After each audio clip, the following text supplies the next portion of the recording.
네, 안녕하세요. 여러분들의 지구학 성적의 반전을 가져다주는 식스센스 지구학의 이윤식입니다. 자, 우리 2021년 고2 11월 모의고사 해설 강의를 시작하도록 하겠습니다. 자, 뭐 간단한 총평이 좀 필요할 것 같긴 한데 사실은 우리가 고2 때 보는 모의고사하고 사실은 고3 때 보는 모의고사의 어떤 이 난이도의 어떤 괴리감이 상당히 좀 있거든요. 그래서 뭐 난이도가 어땠다 저땠다 말하는 것은 큰 의미가 없을 것 같고, 다만 이 말씀 좀 드릴게요. 아마도 이번 모의고사를 보면서 지구학 원으로 시험을 본 학생들 중에는 두 가지 케이스가 있을 것 같아. 첫 번째는 내가 이미 고3 때 수능을 어떤 과목을 채택을 해서 갈 건지, 즉 지구학 원을 선택을 해서 갈 거라고 미리 생각을 하고서 시험 본 학생도 있을 거고, 아직까지 선택 과목을 결정하진 못했지만 일단 지구학 원 한번 보기나 해보자. 그래서 내가 앞으로 공부할 만한지를 한번 경험해보자 라는 측면에서 지구학 원을 선택해서 시험을 보는 학생도 있을 거예요. 자, 어쨌든 간에 전자가 됐던 후자가 됐던 이것은 명심해야 됩니다. 이 고2 때 보는 모의고사와 고3 때 보는 모의고사는 난이도가 많이 달라요. 앞에서 말씀드린 것처럼 그럼 지원하면 안 되겠네? 그게 아니고 이것은 물, 화, 생지가 다 공통적으로 그런 느낌이 있다는 것을 알아두시면 좋을 것 같고, 선생님이 당부의 말씀드리고 싶은 것은 아직 공부가 잘 많이 돼 있지 않아서 점수가 안 나오는 학생들도 있을 거고, 경험 삼아 보기 위해서, 또는 공부가 어느 정도 내신 공부로 많이 했었어 가지고 어느 정도 성적이 좀 잘 나오는 학생도 있을 거예요. 그러나 두 케이스 다 우리가 개념 과정을 다시 한번 시작을 해야 되는 거예요. 결국 수능을 준비한다고 한다면. 알겠지? 이것은 지구학뿐만 아니라 물화생지 다 마찬가지입니다. 왜냐하면 우리가 수능에서 요구하는 어떤 모의고사의 어떤 문제의 난이도라든가 이런 성격은 조금 더 원리적이고 조금 더 근본적인 문제를 묻는 경우가 굉장히 많거든요. 그렇기 때문에 여러분들이 내신으로 공부하는 게 뭐 내신 공부하는 걸 내가 무시하는 건 아니에요. 내신도 열심히 했겠지. 그러나 내신으로 공부한 거하고 수능을 포인트를 맞춰서 공부하는 것은 또 다른 어떤 영역이거든. 그래서 개념 강의부터 차근차근 시작을 하면 된다라는 거 기억을 좀 해두시면서, 아직까지 선택 과목을 결정하지 못한 학생들은 조금은 빠르게 선택을 하는 게 좋습니다. 결정을 좀 빨리 내려야 여러분들이 앞으로 공부할 시간도 많아지고요. 앞으로 계획을 어떻게 세워야 되는지 이런 것들도 우리가 조금 포인트를 맞출 수가 있을 것 같습니다. 자, 어쨌거나 이 11월 모의고사는 이렇게 딱 보니까 진도가 우리 뒤에 이제 우주 파트의 끝부분 있잖아. 뒤쪽 부분까지는 진도가 시험 범위에 들어가지 않는 부분이 없지 않아 있지만, 어쨌든 간에 이 시험을 보고서 내가 좀 지구학을 해도 되겠구나, 아니면 지구학 나하고 좀 맞지 않는데, 이런 부분들을 조금은 선택하는 데 있어서 도움은 많이 줄 수 있는 어떤 지표가 될 수는 있을 것 같아요. 알겠지? 자, 딱 여기까지만 말씀을 드리고 우리 혹시라도 지구학 원을 선택을 해서 수업을 듣는다면 춘식이 기억하라는 얘기지. 알았지? 잘해보자. 자, 어쨌든 그래서 1번부터 일단은 해설을 한번 시작해 보도록 하겠습니다. 꼼꼼하게 한번 정리해 봅시다. 자, 1번. 자, 1번 문제는 판구조론의 정립 과정에 대해서 나와 있는 문제가 되겠는데, 자, 우리 판구조론은요, 이렇게 시작을 해주면 돼요. 역사적으로 봤을 때 베게너가 이제 제일 먼저 대륙 이동설을 주장하죠. 대륙 이동설. 베게너가. 자, 그 다음에 이 베게너는요, 대륙이 왜 이동하는가에 대해서는 정확히 그 원인을 말할 수가 없었고, 그 다음으로 나온 게 바로 뭐냐면 멘틀의 대류설이었습니다. 이 멘틀의 대류설은 왜 대륙이 이동하는가? 그래서 멘틀이 대류하면서 우리가 대륙이 움직이는구나, 이렇게 이게 주장했던 게 이제 멘틀 대류설입니다. 알겠지? 근데 이것도 이 문제에서 나오진 않았지만 이것도 좀 알아두시면 좋을 것 같아요. 멘틀 대류설도요, 이 당시에 멘틀 대류설을 발표할 당시에는 왜 멘틀이 대류하는지 그 근본적인 원인은 알지 못했던 거야. 알았지? 무슨 말인지? 이렇게 기억을 해두시면 되겠고, 그 다음으로 나온 게 바로 뭐냐면 이제 해저가 확장된다. 그게 바로 해저 확장설, 해양저 확장설이라고 얘기하죠. 이렇게 되면서 해저 확장설 다음에 이제 마지막으로 판구조론이 이렇게 정립이 되게 되는 이러한 역사적 흐름은 실제 수능에서도 많이 나오는 내용이기 때문에 꼭 알아두시기 바라고, 여러분들 교과과정상에서 이 판구조론 다음에는 이제 그 다음에 뭐가 나와? 풀릉구조론까지 이어진다는 것도 기억을 해두시면 좋을 것 같아요. 됐죠? 자, 이거 가지고 한번 가볼게요. 가를 봅니다. 판게아가 분리되고 대륙이 이동하여 현재와 같은 대륙 분포를 이루게 되었다. 자, 맞습니다. 이게 바로 뭐를 얘기하는 거냐면 대륙 이동설. 베게너가 주장하였죠. 그래서 이 베게너라고 하는 사람은 고생대 말에서 중생대 초까지 땅이 하나로 붙어 있었던 초대륙이 형성돼 있었는데 그것을 판게아라고 명칭을 하고, 이걸 가지고 우리가 대륙의 이동설을 설명한 거였죠. 그 다음에 나를 봅니다. 해령을 축으로 해양 지각이 양쪽으로 멀어짐에 따라 해저가 확장된다. 자, 요게 뭐 문제 안에 답이 다 있네. 요게 뭐예요? 해저 확장설이에요. 자, 그러면 얘들아, 역사적 시간 순서는 당연히 대륙이동설이 먼저고 해저확장설이 나중이니까 가 다음에 나라고 판단이 가능하겠지. 자, 이거 보면서 문제 선지 확인하겠습니다. 기억! 가는 대륙이동의 원동력을 멘틀의 대류로 설명하였다. 아닙니다. 이 백예너는 이 대륙의 이동을 하는 원인을 정확히 말하지 못했고 그 이후에 이제 멘틀 대류설이 나오게 됐다라고 기억을 해두시면 될 것 같아요. 기억은 틀렸고요. 니은 해령을 축으로 나타나는 고지자기 줄무늬의 대칭적 분포는 나의 증거에 해당된다. 맞죠? 해저 확장설의 증거는요. 내가 말로 조금 설명을 좀 더 드리자면 뭐가 있냐면 해령에서부터 멀어질수록 해양 지각의 나이가 증가하는 거. 그제? 그 다음에 해령에서부터 멀어질수록 수심이 깊어지고 그죠? 그 다음에 해령을 축으로 고지자기 줄무늬가 대칭적인 분포를 갖는 것. 이런 것들이 바로 이제 해저 확장설의 어떤 증거들이다라고 우리가 판단할 수가 있는 겁니다. 그죠? 뭐 하나 더 말씀을 드리자면 해령에서부터 멀어지면서 퇴적물의 두께가 점점점 두꺼워진다. 이런 것들을 들 수가 있습니다. 그래서 니은은 맞는 거. 디귿, 가는 나보다 먼저 제시되었다라고 되어 있습니다. 가가 먼저 나왔고 나가 나중에 나왔으니까 맞는 선지. 정답은 4번이 되겠습니다. 괜찮죠? 자, 우리 2번 문제 가보겠습니다. 자, 2번. 자, 2번 문제는 자 수륙분포에 대해서 나와 있는 건데요. 우리가 선생님 이런 문제 나왔을 때 정확히 이 수륙분포가 무슨 대에 무슨 기인까지 다 외워야 됩니까? 당연히 그렇게까지 할 필요는 없어요. 다만 우리가 이런 문제를 풀 때 기억을 좀 해줘야 되는 건 뭐냐면 아까 1번 문제하고 거의 비슷한 맥락이 되는 건데 우리가 판게아라고 하는 게 초대륙을 얘기하는 거잖아.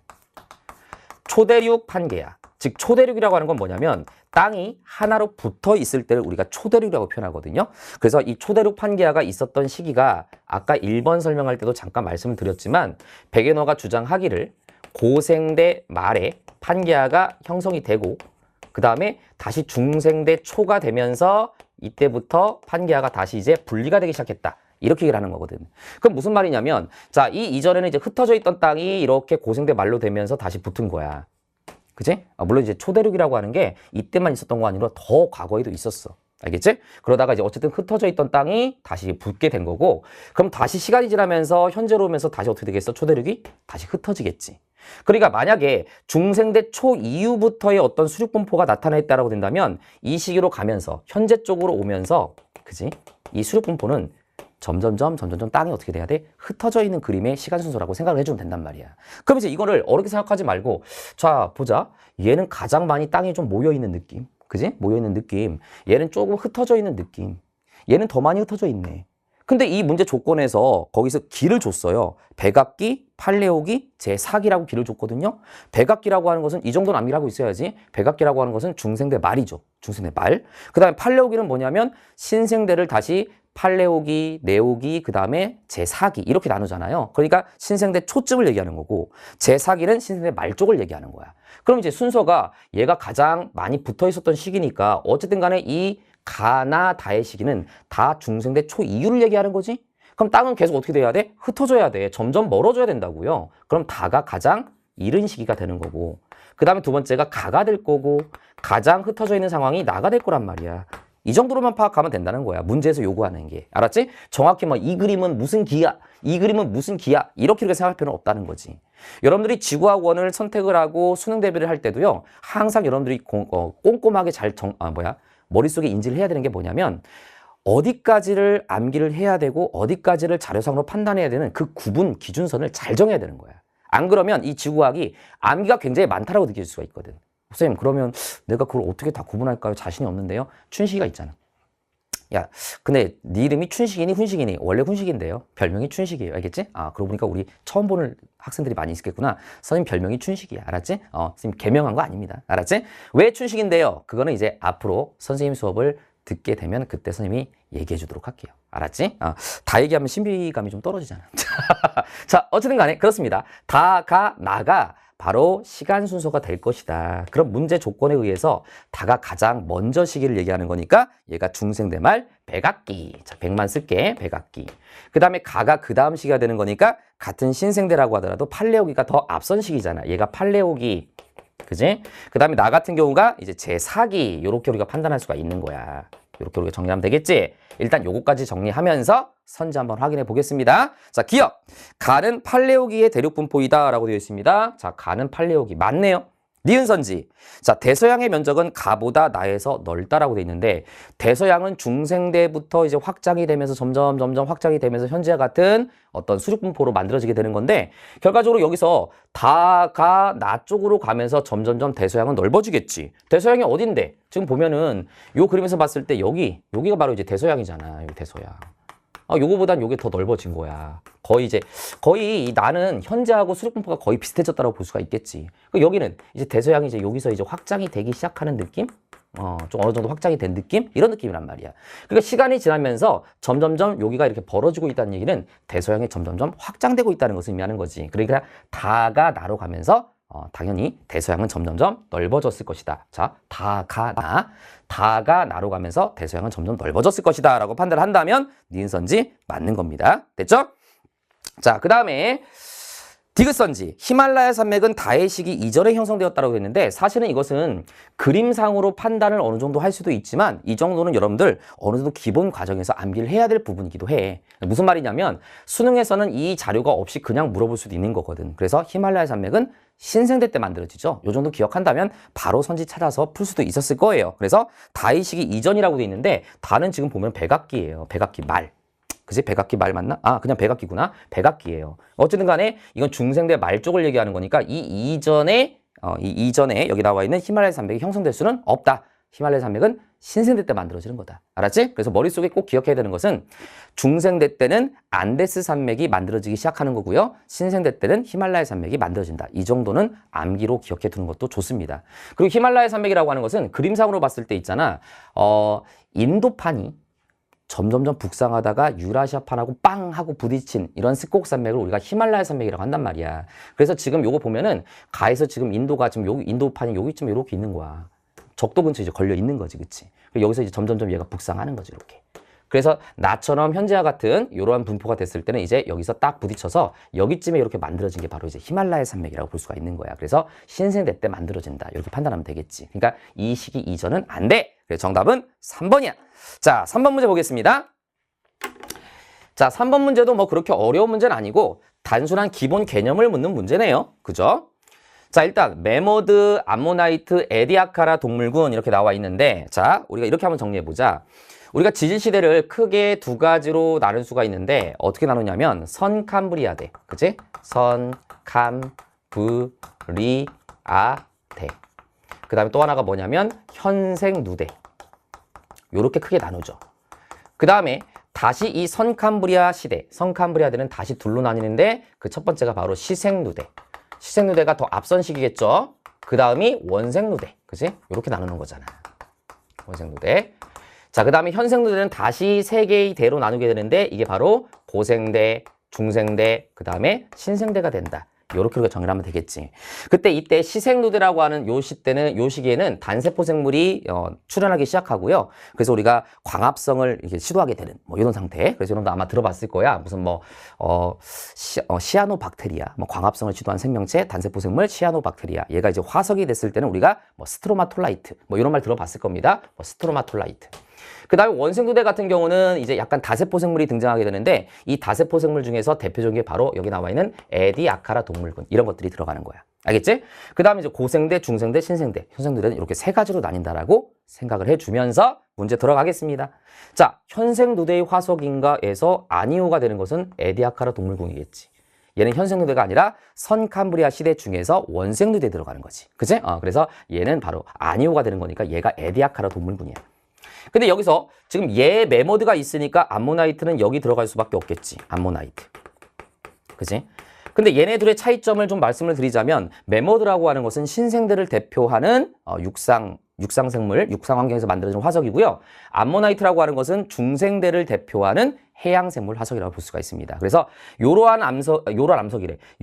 어떤 화석이 어떤 지층에 나오게 되면 이 지층은 바다, 해양 환경에서 만들어졌다는 것을 의미하는 거고 이러한 화석이 만약에 지층 속에서 나오게 되면 이것은 육상 환경에서 만들어졌구나 이렇게 판단할 수가 있는 거야. 알겠지? 그래서 이걸 가지고 문제 접근해 보도록 할게요. 기억! A는 시생누대의 화석이다 라고 되어 있는데 아닙니다. A는 시생누대가 아니라 원생누대예요. 그래서 틀렸어요. 니은 육상생물의 화석인가? 라고 했을 때 그렇죠.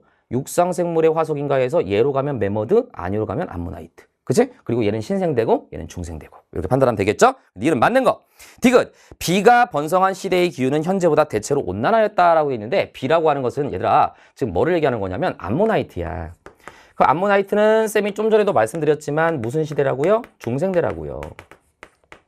이 중생대는 여러분들 이 정도는 이제 암기가 필요할 거라고 생각해서 문제 낸 거고 맞아요. 이 정도는 암기를 좀 해둬야 되는 건데 중생대는 가장 온난한 시기야. 평균적으로 전 진시대 중에서 가장 온난한 시기가 바로 중생대가 되는 거고요. 이 중생대는요. 뭐가 없었다는 것도 정리해둬야 돼. 빙하기가 없었어.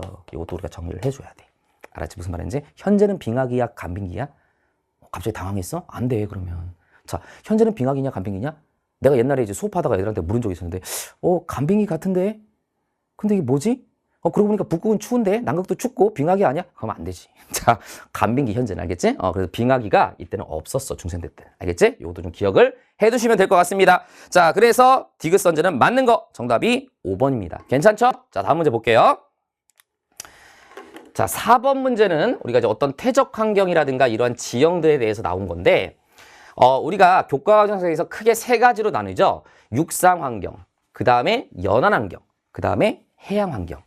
지금 보면은 여기는 이 A 같은 경우가 이제 호수 같아요. 딱 보니까. 그지? 그 호수니까 얘는 이제 뭐에 들어가는 거야? 육상 환경이야. 자, 그 다음에 B 같은 경우는 뭐냐면 육상 환경과 해양 환경 사이에 있는. 그래서 우리가 이것을 전이 되는 환경이라 그래서 다른 말로 전이 환경이라고도 표현하는 경우가 있는데 어쨌든 주로 많이 사용하는 말은 연안 환경. 여기가 연안 환경이야. 연안 환경 중에서도 이렇게 모래사장 같은 거 있잖아. 여러분들 왜 바닷가 놀러 가게 되면은 이렇게 육지하고 바다가 연결되어 있는 곳에 모래가 많이 쌓여 있는 이런 모래사장 같은 거 본 적 있지? 이런 걸 우리가 뭐라고 하냐면 해빈이라고 얘기해. 비는 아마 해빈 같은 곳을 얘기하는 거야. 자, 그 다음에 요 C 같은 경우는 뭐냐면 여기 부분에 뭐가 있냐면 약간 수심이 얕은 바다. 이건 좀 잘 알아둬야 되거든요. 여러분들 나중에 지구학원 선택해서 공부할 때도 굉장히 중요한 내용이야. 수심이 200m 이내의 얕은 바닷가를 우리가 대륙붕이라고 얘기하고요. 그 다음에 이렇게 경사를 따라서 급하게 내려가는 여기를 뭐라고 하냐면 대륙의 사면이라고 얘기해요. 대륙 사면. 그 다음에 다시 경사가 완만해지는 요 지점을 뭐라고 하냐면 대륙대라고 얘기합니다. 알겠지? 그래서 선생님이 이제 요거는 그림 한번 살짝 그려줄게. 자, 요런 식으로 요렇게 돼 있다고 했을 때 해양 환경이 됐니? 그 다음에 이제 물이 이렇게 있는 거야.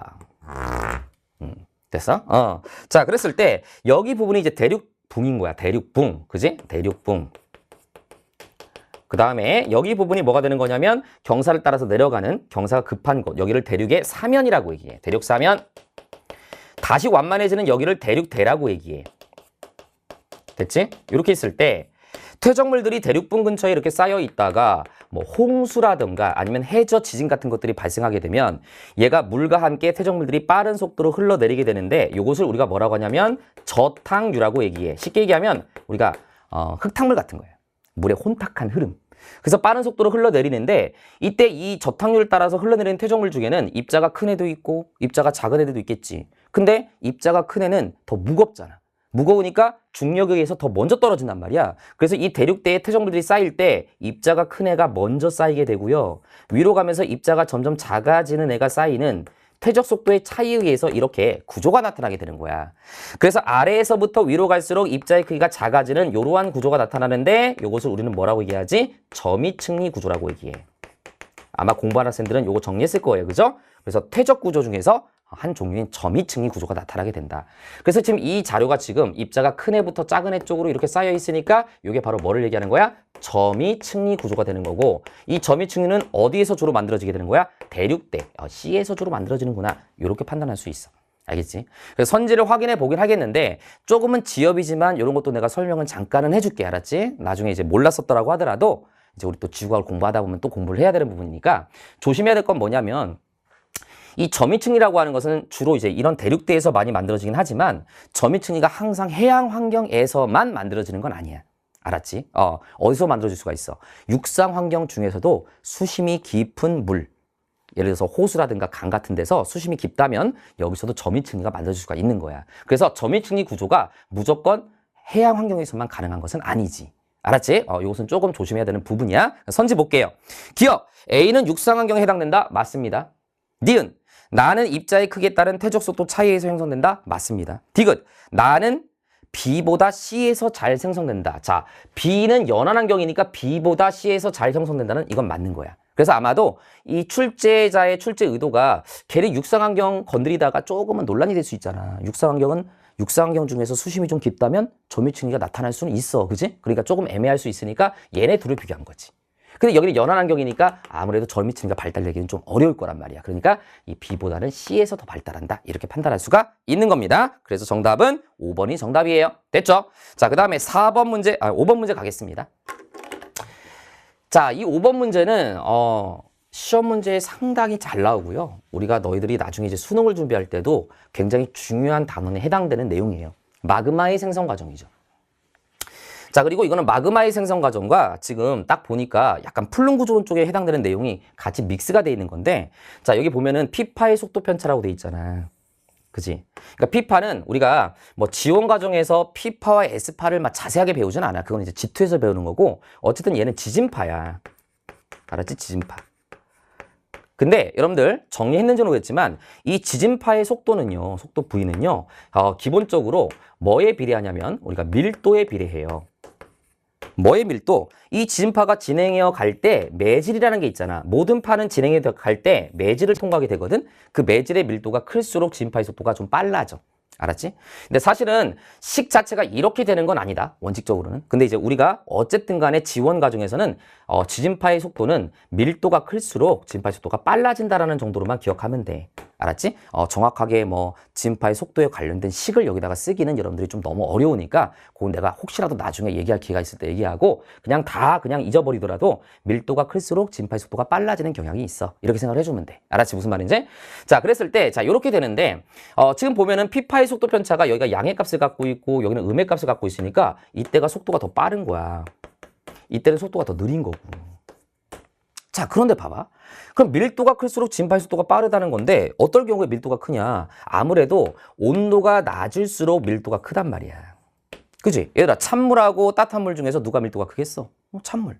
찬 공기하고 따뜻한 공기 중에서 누가 밀도가 크겠어? 그렇지, 찬 공기. 그러니까 우리가 같은 땅이라고 하더라도 물론 구성 성분이 뭐냐에 따라서 밀도가 달라지긴 하겠지만 구성 성분이 좀 비슷하다고 본다면 아무래도 온도가 좀 낮은 쪽이 밀도가 크고 지진파의 속도가 빠르게 나타난다는 얘기야, 쉽게 얘기하면. 알겠지? 그럼 여기 봐봐. 지금 여기를 보면은 지금 여기서 피파의 속도 편차가 지금 양의 값을 갖고 있는 이 지점 이렇게 연결을 해보자고요. 알겠지? 이런 식으로 이렇게 연결을 해보자고. 약간 이런 느낌으로. 이거 어디서 많이 보던 그림 같아. 그지? 이게 뭐예요? 그렇지. 우리가 판의 경계 중에서 섭입형 경계. 그래서 섭입대가 이렇게 들어가고 있는 이거야. 그래서 이 섭입하는 판은 주변보다 온도가 좀 낮기 때문에 밀도가 커서 지진파의 속도 편차가 양수가 나타나게 되는 거야. 지금 여기는 지진파의 속도가 빠르게 나타나게 된다고요. 이걸 감을 잡아야 되는 거야. 자, 이해됐죠? 그래서 판의 섭입형 경계를 얘기하는 거구나. 자, 그렇게 되면서 자, 참고로 얘들아, 너희들이 갖고 있는 시험지하고 이거는 좀 색반전 알지? 그림판의 색반전이라고 들어봤을 거예요. 그것 때문에 색상이 좀 다르게 나타나는, 반전이 돼서 나타나는데 어쨌든 뭐 선생님 요거대로 설명하자면 이렇게 된다는 거야. 너희들 시험지는 여기가 좀 까맣게 돼 있었겠지. 그지? 자, 그랬을 때 여기 보세요. 여기는 지금 요 색깔은요, 피파의 속도 편차가 또 음의 값을 갖고 있어. 어디? 이런데. 쌤, 그러면요, 여기는 왜 피파의 속도 편차가 이렇게 음의 값을 갖고 있습니까? 라고 한다면 여기는요, 마그마가 만들어진 거야. 마그마가 만들어지면 마그마는 액체야, 고체야? 액체지. 그럼 생각해봐. 지진파의 속도는 내가 밀도가 클수록 일반적으로 지진파의 속도가 빨라진다고 보면 된다 그랬지. 지원 가정에서는. 그지? 자, 그러면 여기가 액체가 있다라고 한다면 마그마에서 액체가 만들어지면 액체는 고체보다 밀도가 작지. 고체가 밀도가 더 크잖아. 그지? 그러니까 액체는 밀도가 더 작은 상태이기 때문에 여기서 지진파의 속도가 느려지는 모습이 나타나게 된 거야. 그래서 여기서 지진파의 속도가 음의 값을 갖고 있는 요런 것들이 바로 마그마가 형성돼서 마그마가 이렇게 올라와서 여기서 화산섬을 이렇게 만들었다고 볼 수가 있는 거야. 알겠지? 그럼 우리가 교과 과정에서 판의 섭입형 경계 근처에서 해구와 나란하게 발달하는 이러한 화산섬, 이것을 우리가 뭐라고 하냐면 호상열도라고 얘기를 해요. 공부한 사람들 알겠지만 이거 왜 강조하냐면 올해 수능에 나왔거든요. 올해 수능, 너희들 선배들 수능에도 이게 나왔었어. 이걸 뭐라고 한다고? 호상열도라고 얘기한다고.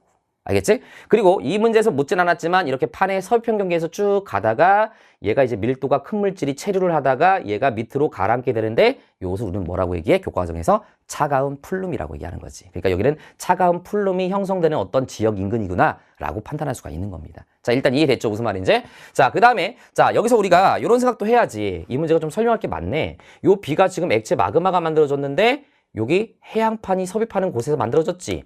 여기서 멘틀에 섭입하는 판에서 물이 빠져나오면서 이 멘틀 물질에 뭐를 공급해? 물을 공급하고요. 물을 공급하면서 여기서 만들어지는 마그마가 무슨 마그마? 현무암질 마그마가 만들어지게 되는 거지.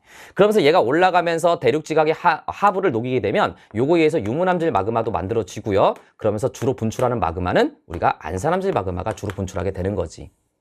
물론 지금 이 자료만 가지고 여기가 지금 해양판인지 대륙판인지는 모르겠지만 대륙판이라고 한다면 대륙 지각의 하부를 녹이면서 유문암질 마그마를 만들고 둘이 섞여서 안산암질 마그마가 주로 분출하게 된다. 이렇게 볼 수가 있는 거야. 그러니까 이 문제에서는 요 B에 해당되는 지점은 해양판 근처에서 만들어지기 때문에 요 해양 지각, 그죠? 섭입하는 판 쪽에서 만들어지기 때문에 현무암질 마그마가 만들어지는 과정이고 따라서 이 그래프에서 요게 바로 물을 공급하지 않은 멘틀의 융곡선. 공부했었지? 그래서 얘는 물을 포함하지 않는 거야.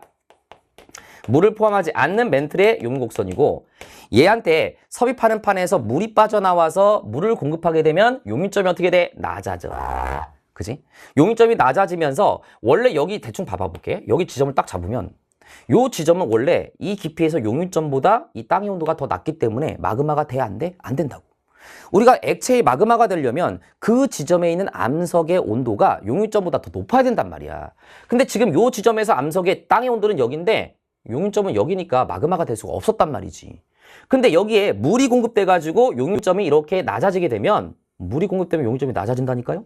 그럼 어떻게 되겠어? 당연히 요 지점보다 온도가 땅의 온도가 용유점보다 더 높은 지점들이 나타나게 되고 요런 것들이 이제 마그마가 된다는 거야. 그래서 이 과정, 기억 과정이 바로 물의 공급에 의해서 용유점 하강으로 만들어지는 현무암질 마그마를 얘기하는 거고 요게 바로 요 B의 과정이다라고 판단할 수 있는 요런 문제가 되는 거야.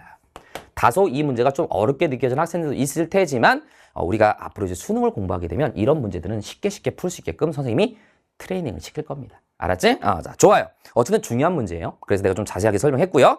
기억 볼게요. A는 섭입하는 판에 속하는 영역이다. 맞습니다. 니은 스몰 a는 물이 포함된 암석의 용유곡선이다 라고 돼 있어. 자, 요거는 물이 포함되지 않는 거고 요거 안 써줬구나. 용유점이 하강하면서 얘는 하강했다는 얘기는 여기는 물이 포함된 멘틀의 용유곡선이지. 그래서 니은 선지도 맞는 거. 디귿. B영역의 마그마는 주로 기억 과정에 의해 생성된다라고 돼 있는데 B영역의 마그마는 그렇죠. 여기 나와 있는 기억 과정에 의해서 형성이 되는 거 맞습니다. 그래서 정답이 몇 번? 5번이 정답이 되는 겁니다. 자, 칠판 잠깐 정리하고요. 6번부터 이어서 설명드리도록 하겠습니다. 자, 칠판 정리했고요. 자, 우리 6번부터 이어서 들어가도록 할게요. 자, 6번 문제는 어느 지역을 지주사한 후 작성한 보고서의 일부이다라고 되어 있는데 이건 너무 친절한데요. 그죠? 일단은 우리가 여기 현무암이라는 게 있잖아. 자, 현무암은 여러분들 자, 공부해서 알 건데 이걸 우리가 뭐라고 얘기하니? 화산암이라고 얘기하지.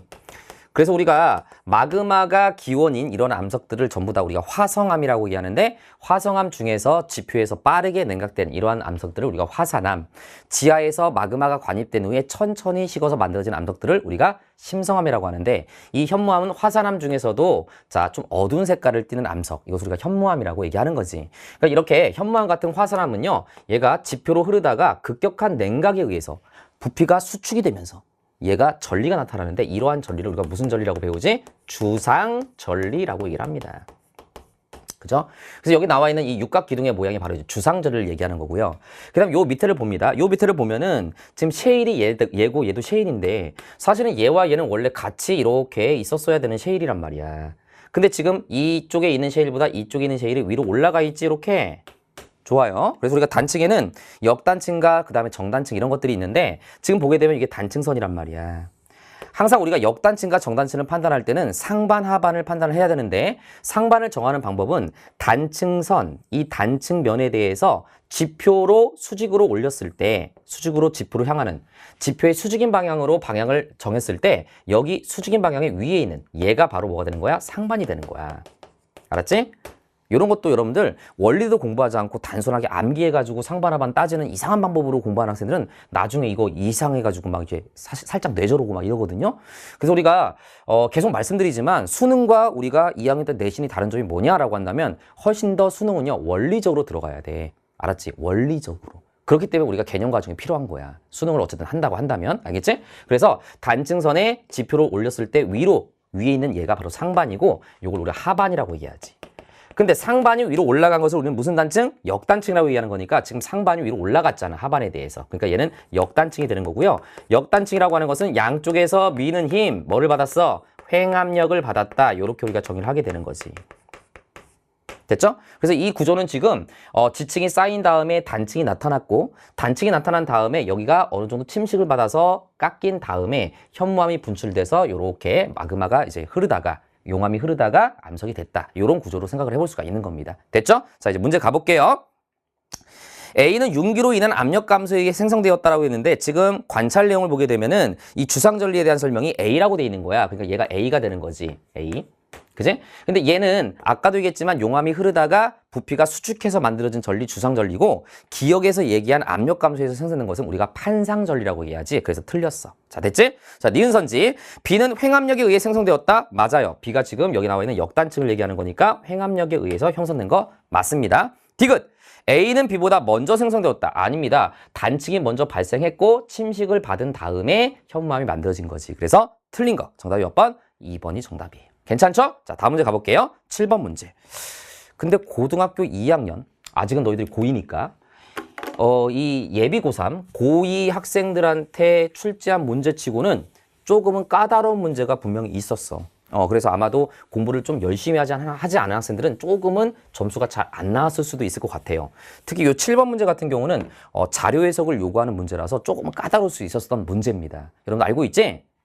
선배들한테 들어서 알 거야. 지구원에서 가장 중요한 건 뭐라고요? 자료 해석. 자료 해석을 잘해야 돼. 앞으로 이런 것들을 많이 연습을 해야 되는 거야. 알았지? 물론 이제 이 문제는 어떤 눈치껏 대략 이렇게 될 것이다 라고 생각하고서 문제를 풀어서 정답으로 간 학생도 있었겠지만 사실은 이 자료를 해석하는 게 그렇게 만만치는 않았거든요. 자, 일단 한번 볼게요. 7번에서 가와 나는 각각 2천만 년 전과 현재라고 돼 있으니까 요때가 이제 2천만 년 전이야. 2천만 년 전. 그리고 이제 시간이 흘러서 현재 가에서 나의 상태로 바뀐 거야. 알았지? 이게 바로 현재야. 현재. 자, 그때 내가 이제 요걸 설명하기 전에 여러분들한테 요 내용을 살짝 한번 정리를 하고서 가보자고요. 자, 봐봐. 우리가 위에서 바라본 그림으로 이렇게 봤을 때 방해를 대략 그리자면 이렇게 된다고 쳐볼게. 이쪽이 북쪽이야. 그럼 우리가 이제 교과서에서 배우는 내용 중에 뭐가 있냐면 열점이라는 걸 배우잖아. 그치? 열점이라고 하는 것은 마그마가 분출되는 지점. 그래서 이 열점은 뜨거운 푸름이 올라오는 곳에서 마그마가 분출되는 지점을 열점이라고 보통 표현하고 이 열점은 일반적으로 고정돼 있다고 배우는 게 우리가 이제 교과과정에서 일반적으로 배우는 내용이죠. 물론 열점이 사실은 이제 뭐 좀 디테일하게 가면은 조금씩 열점의 위치도 바뀔 수는 있어. 근데 어쨌든 현 교과과정에서는 고정된 열점이라고 어느 정도 생각할 수가 있겠지. 자, 그래서 우리가 열점으로 가장 많이 대표적인 예로 배우는 게 바로 이제 교과과정상에서 하와이 열도라든가 이런 것들이 보통 이제 열점에 의해서 만들어진 화산섬이라고 보통 얘기하잖아. 그럼 지금 봐봐. 여기 이제 열점이 이렇게 있는 거야. 그지? 위에서 바라본 그림이야. 그지? 그럼 여기서 이제 화산섬이 만들어지지. 화산섬이 만들어져가지고 여기서 화산섬이 만들어지고 그 다음에 시간이 지나면 판이 이동하기 때문에 열점은 고정돼 있지만 판 자체가 움직이기 때문에 여기서 만들어진 화산섬은 이쪽으로 이렇게 간단 말이지. 그래서 현재는 열점과 가장 근처에 있는 화산섬이 하와이 열도지만 하와이 열도 근처에서 이렇게 화산섬들이 이렇게 나열되어 있는 이러한 모습이 나타나게 되는 거야. 알았지? 이렇게 나타나게 된다고요. 됐지? 근데 이거 앞에 문제에서 나왔지만 올해 수능에 나왔다 그랬지? 요렇게 만들어진 화산섬을 갖다가 우리가 호상열도라고 하진 않아. 호상열도는 아까 얘기한 대로 판의 섭입형 경계에서 만들어지는 화산섬만을 우리는 호상열도라고 얘기하는 거야. 여기 올해 수능에 나왔고 너희 선배들이 많이 틀렸던 내용이지. 어쨌든 여기선 그걸 물어보진 않았지만 얘네들을 호상열도라고 말하진 않는다. 알았지? 그래서 우리가 이런 식으로 화산섬이 열점에서 나타나는 이 화산섬의 배열을 보고서 우리는 판의 이동 방향을 유추할 수가 있게 되는 거야. 근데 봐봐. 우리가 열점이라고 하는 것은 일반적으로 어떻게 본다고요? 고정된 지점이라고 보는 거야. 열점은 움직이지 않아. 근데 이 열점 위에 존재하는 판은 판 자체는요 움직여요. 그러다 보니까 이 판이 움직이다 보니까 이 판이 움직이면서 화산섬이 이렇게 배치가 된 건데 결국 여기서 만들어진 이 화산섬은 과거에 어디서 만들어진 거야? 여기서. 그럼 얘는요? 여기. 이 나타내 있는 화산섬들은 다 과거에 이 지점에서 만들어져서 여기까지 간 거야. 그치? 그럼 여기 1번이라고 체크한다면 이 화산섬은 가장 오래된 화산섬이겠네? 그치? 여기 2번이라고 체크하면 얘가 이제 가장 최근에 만들어진 화산섬이겠네? 따라서 이 지점에서 암석의 나이가 가장 많게 나타나겠지. 이쪽은 암석의 나이가 가장 어리게 나타나겠지. 그래서 지금 이 화산섬의 배열을 봤을 때 판의 이동 방향을 유추할 수가 있는데 판의 이동 방향은 이쪽 방향 하나가 있고 그 다음에 이쪽 방향이 있어. 그랬을 때 얘를 약간 서북서라고 해볼게. 서북서. 그 서북서라는 얘기는 북서 쪽에서 약간 서쪽에 더 가까운 방향이라는 얘기고 요 방향을 우리가 뭐라고 하냐면 약간 북북서라고 해볼게. 얘는 북서 방향 중에서 북쪽에 조금 더 가까운 방향이야. 근데 여러분들 이거 아마 공부를 아마 내신 공부하는 학생들도 아마 학교에서 선생님들이 많이 강조를 했을 텐데 실제 판이 움직인 방향은 이제 얘들아 서북서로 갔다가 북북서로 간 거야? 아닙니다. 오히려 북북서로 갔다가 그치? 그 다음에 어디로 간 거야? 서북서로 간 거야. 이걸 알아둬야 된다고요. 그냥 외우면 안 돼. 수능이라고 하는 것은 그냥 외우면 안 돼. 너희들이 그냥 고등학교 때 시간도 많이 없고 어쨌든 간에 정답은 맞춰야겠고 그래서 학교쌤이 얘기한 거 그냥 필기하고 이게 왜 그렇게 되는지 잘 모르겠는데 그냥 일단 외우자. 이런 식으로 공부하는 학생들은 이제부터 그 방식을 교정을 해야 돼. 그렇지 않으면 여러분들 수능에서 실패할 가능성이 되게 높아. 이 수능이라고 하는 것은요. 너희들이 단순 암기로 원리를 이해하지 못하고 외웠는지 아니면 원리를 바탕으로 해서 이 내용을 정리한 건지를 명확하게 구분하는 문제들이 요즘에 나오는 게 추세란 말이야. 그걸 이제 태도로 바꿔야 되는 거야. 그렇기 때문에 내가 계속 강조하지만 개념 과정부터 다시 시작해야 된다는 게 그런 얘기야. 근데 가끔 이제 학생들이 잘못 판단하는 게 뭐냐면 나는 이제 고2 때 내신 많이 했어. 그러니까 개념은 좀 그렇고 내가 뭐 문제풀이부터 합류하자. 이렇게 하다가 이제 큰일 나는 경우가 있거든요. 그거 달라요. 결이 달라요. 알았지? 그래서 얘가 단순히 그냥 거꾸로 외우자라고 생각하면 안 되고 왜 북북서로 가다가 서북서로 갔는지를 생각해 보면 이 열점은 고정돼 있다 보니까 실제로 북북서로 먼저 간 거야. 그래서 화산섬들이 이렇게 만들어진 거지. 북북서로 갔으니까. 그지? 그러다가 다시 서북서로 만들어진 거니까 잘 봐. 서북서로 갔다는 얘기는 무슨 말이냐면 요렇게 화산섬들이 만들어진 다음에 이제부터 서북서로 갔으니까 만들어진 화산섬은 요렇게 이동해 간 거야. 그래서 결국 이런 모양을 갖추게 된 거지. 근데 만약에 너희들이 서북서를 먼저 갔다가 북서로 갔다라고 생각을 하는 학생들은 어떤 문제가 생겨버리냐면 자 서북서로 갔어. 이렇게 갔지. 그 화산섬이 이렇게 배열이 되겠지. 그 다음에 이제 북북서로 판 이동해버리면 열점이 고정이 있다 보니까 요렇게 화산섬이 만들어지게 되는 거야. 북서로 가게 되면 요렇게. 그럼 이제 이렇게 돼버리는 거지 모양이. 알겠니? 그러니까 얘는 지금 모양이 이렇게 돼 있지 않잖아. 그럼 결과적으로 무슨 말이냐면 원래 북북서 방향으로 이렇게 화산섬들이 만들어졌고 이 화산섬들이 사실은 얘들이고 이 상태에서 평행 이동이 되면서 이렇게 새로운 화산섬이 만들어지면서 서북서로 최근에 가고 있었던 거야. 그래서 이렇게 된 거잖아.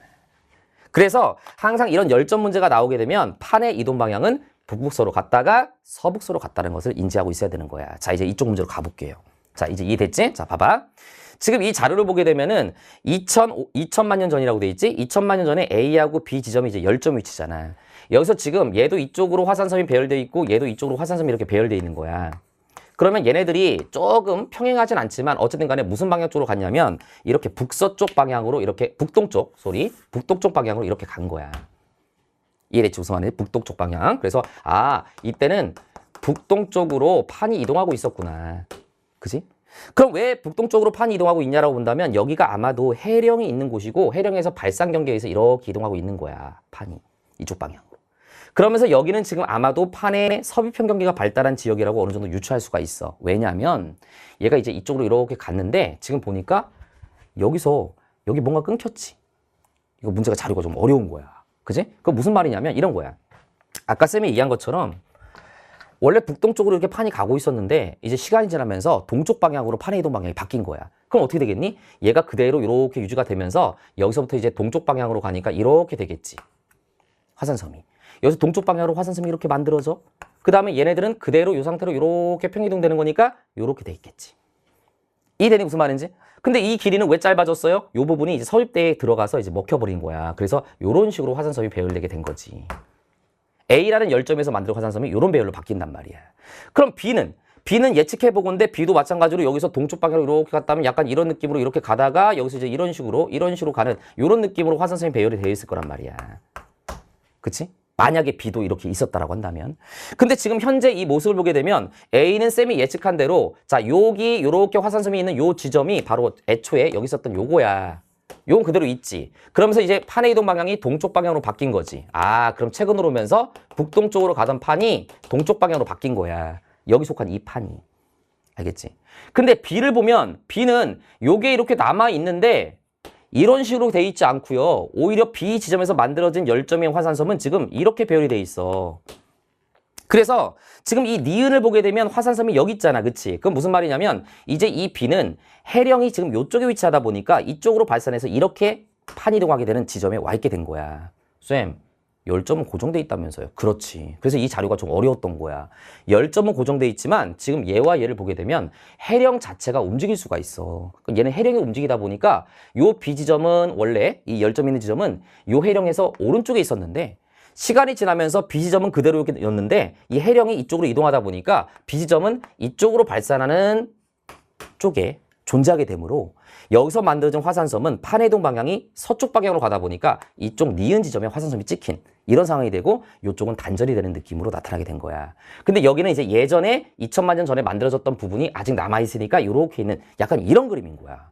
그래서 우리가 고2 어떤 모의고사에 내기에는 조금은 다소 좀 어려울 수 있었던 문제였어요. 알겠지? 그래서 요걸 가지고 일단 선생님이 문제 선지를 확인해 보도록 하겠습니다. 기억! A와 B는 뜨거운 플룸의 상승에 의해 생성되었다. 자, 이건 뭐예요? A하고 B는 열점이고요. 열점은 뜨거운 플룸이 상승해서 열점을 만드는 거 맞죠? 그래서 기억은 맞습니다. 니은 화산 기억이 생성된 이후 화산 기억이 속한 판은 서쪽으로 이동하였다. 화산 기억이라고 돼 있으니까 기억은 지금 여기 있지. 아, 여기 있네. 그럼 얘는 원래 여기서 만들어진 거야. 근데 지금 보니까 기억이 여기서 만들어졌다가 이 화산이 만들어졌다가 이렇게 간 거니까 아 그래 동쪽 방향으로 가고 있었구나. 그래서 얘는 북동쪽으로 가던 애가 동쪽으로 갔다 이렇게 판단하는 거야. 그래서 니은 선지는 서쪽이 아니라 동쪽이라고 해야 돼. 틀렸어요. 자, 그 다음에 디귿. 화산 니은은 화산 디귿보다 먼저 생성되었다라고 되어 있습니다. 자, 아까 얘기했잖아. 여기서는요. 지금 얘가 이렇게 만들어진 이 지점이 나타나지. 얘가 북동쪽으로 가고 있었다고 판이. 그런데 이 고정된 열점은 그대로지만 이 해령이 우측으로 이동하다 보니까 이 B지점은 이제 해령의 왼쪽에 위치하게 되고 여기서 만들어진 애가 이제 얘로 온 거야.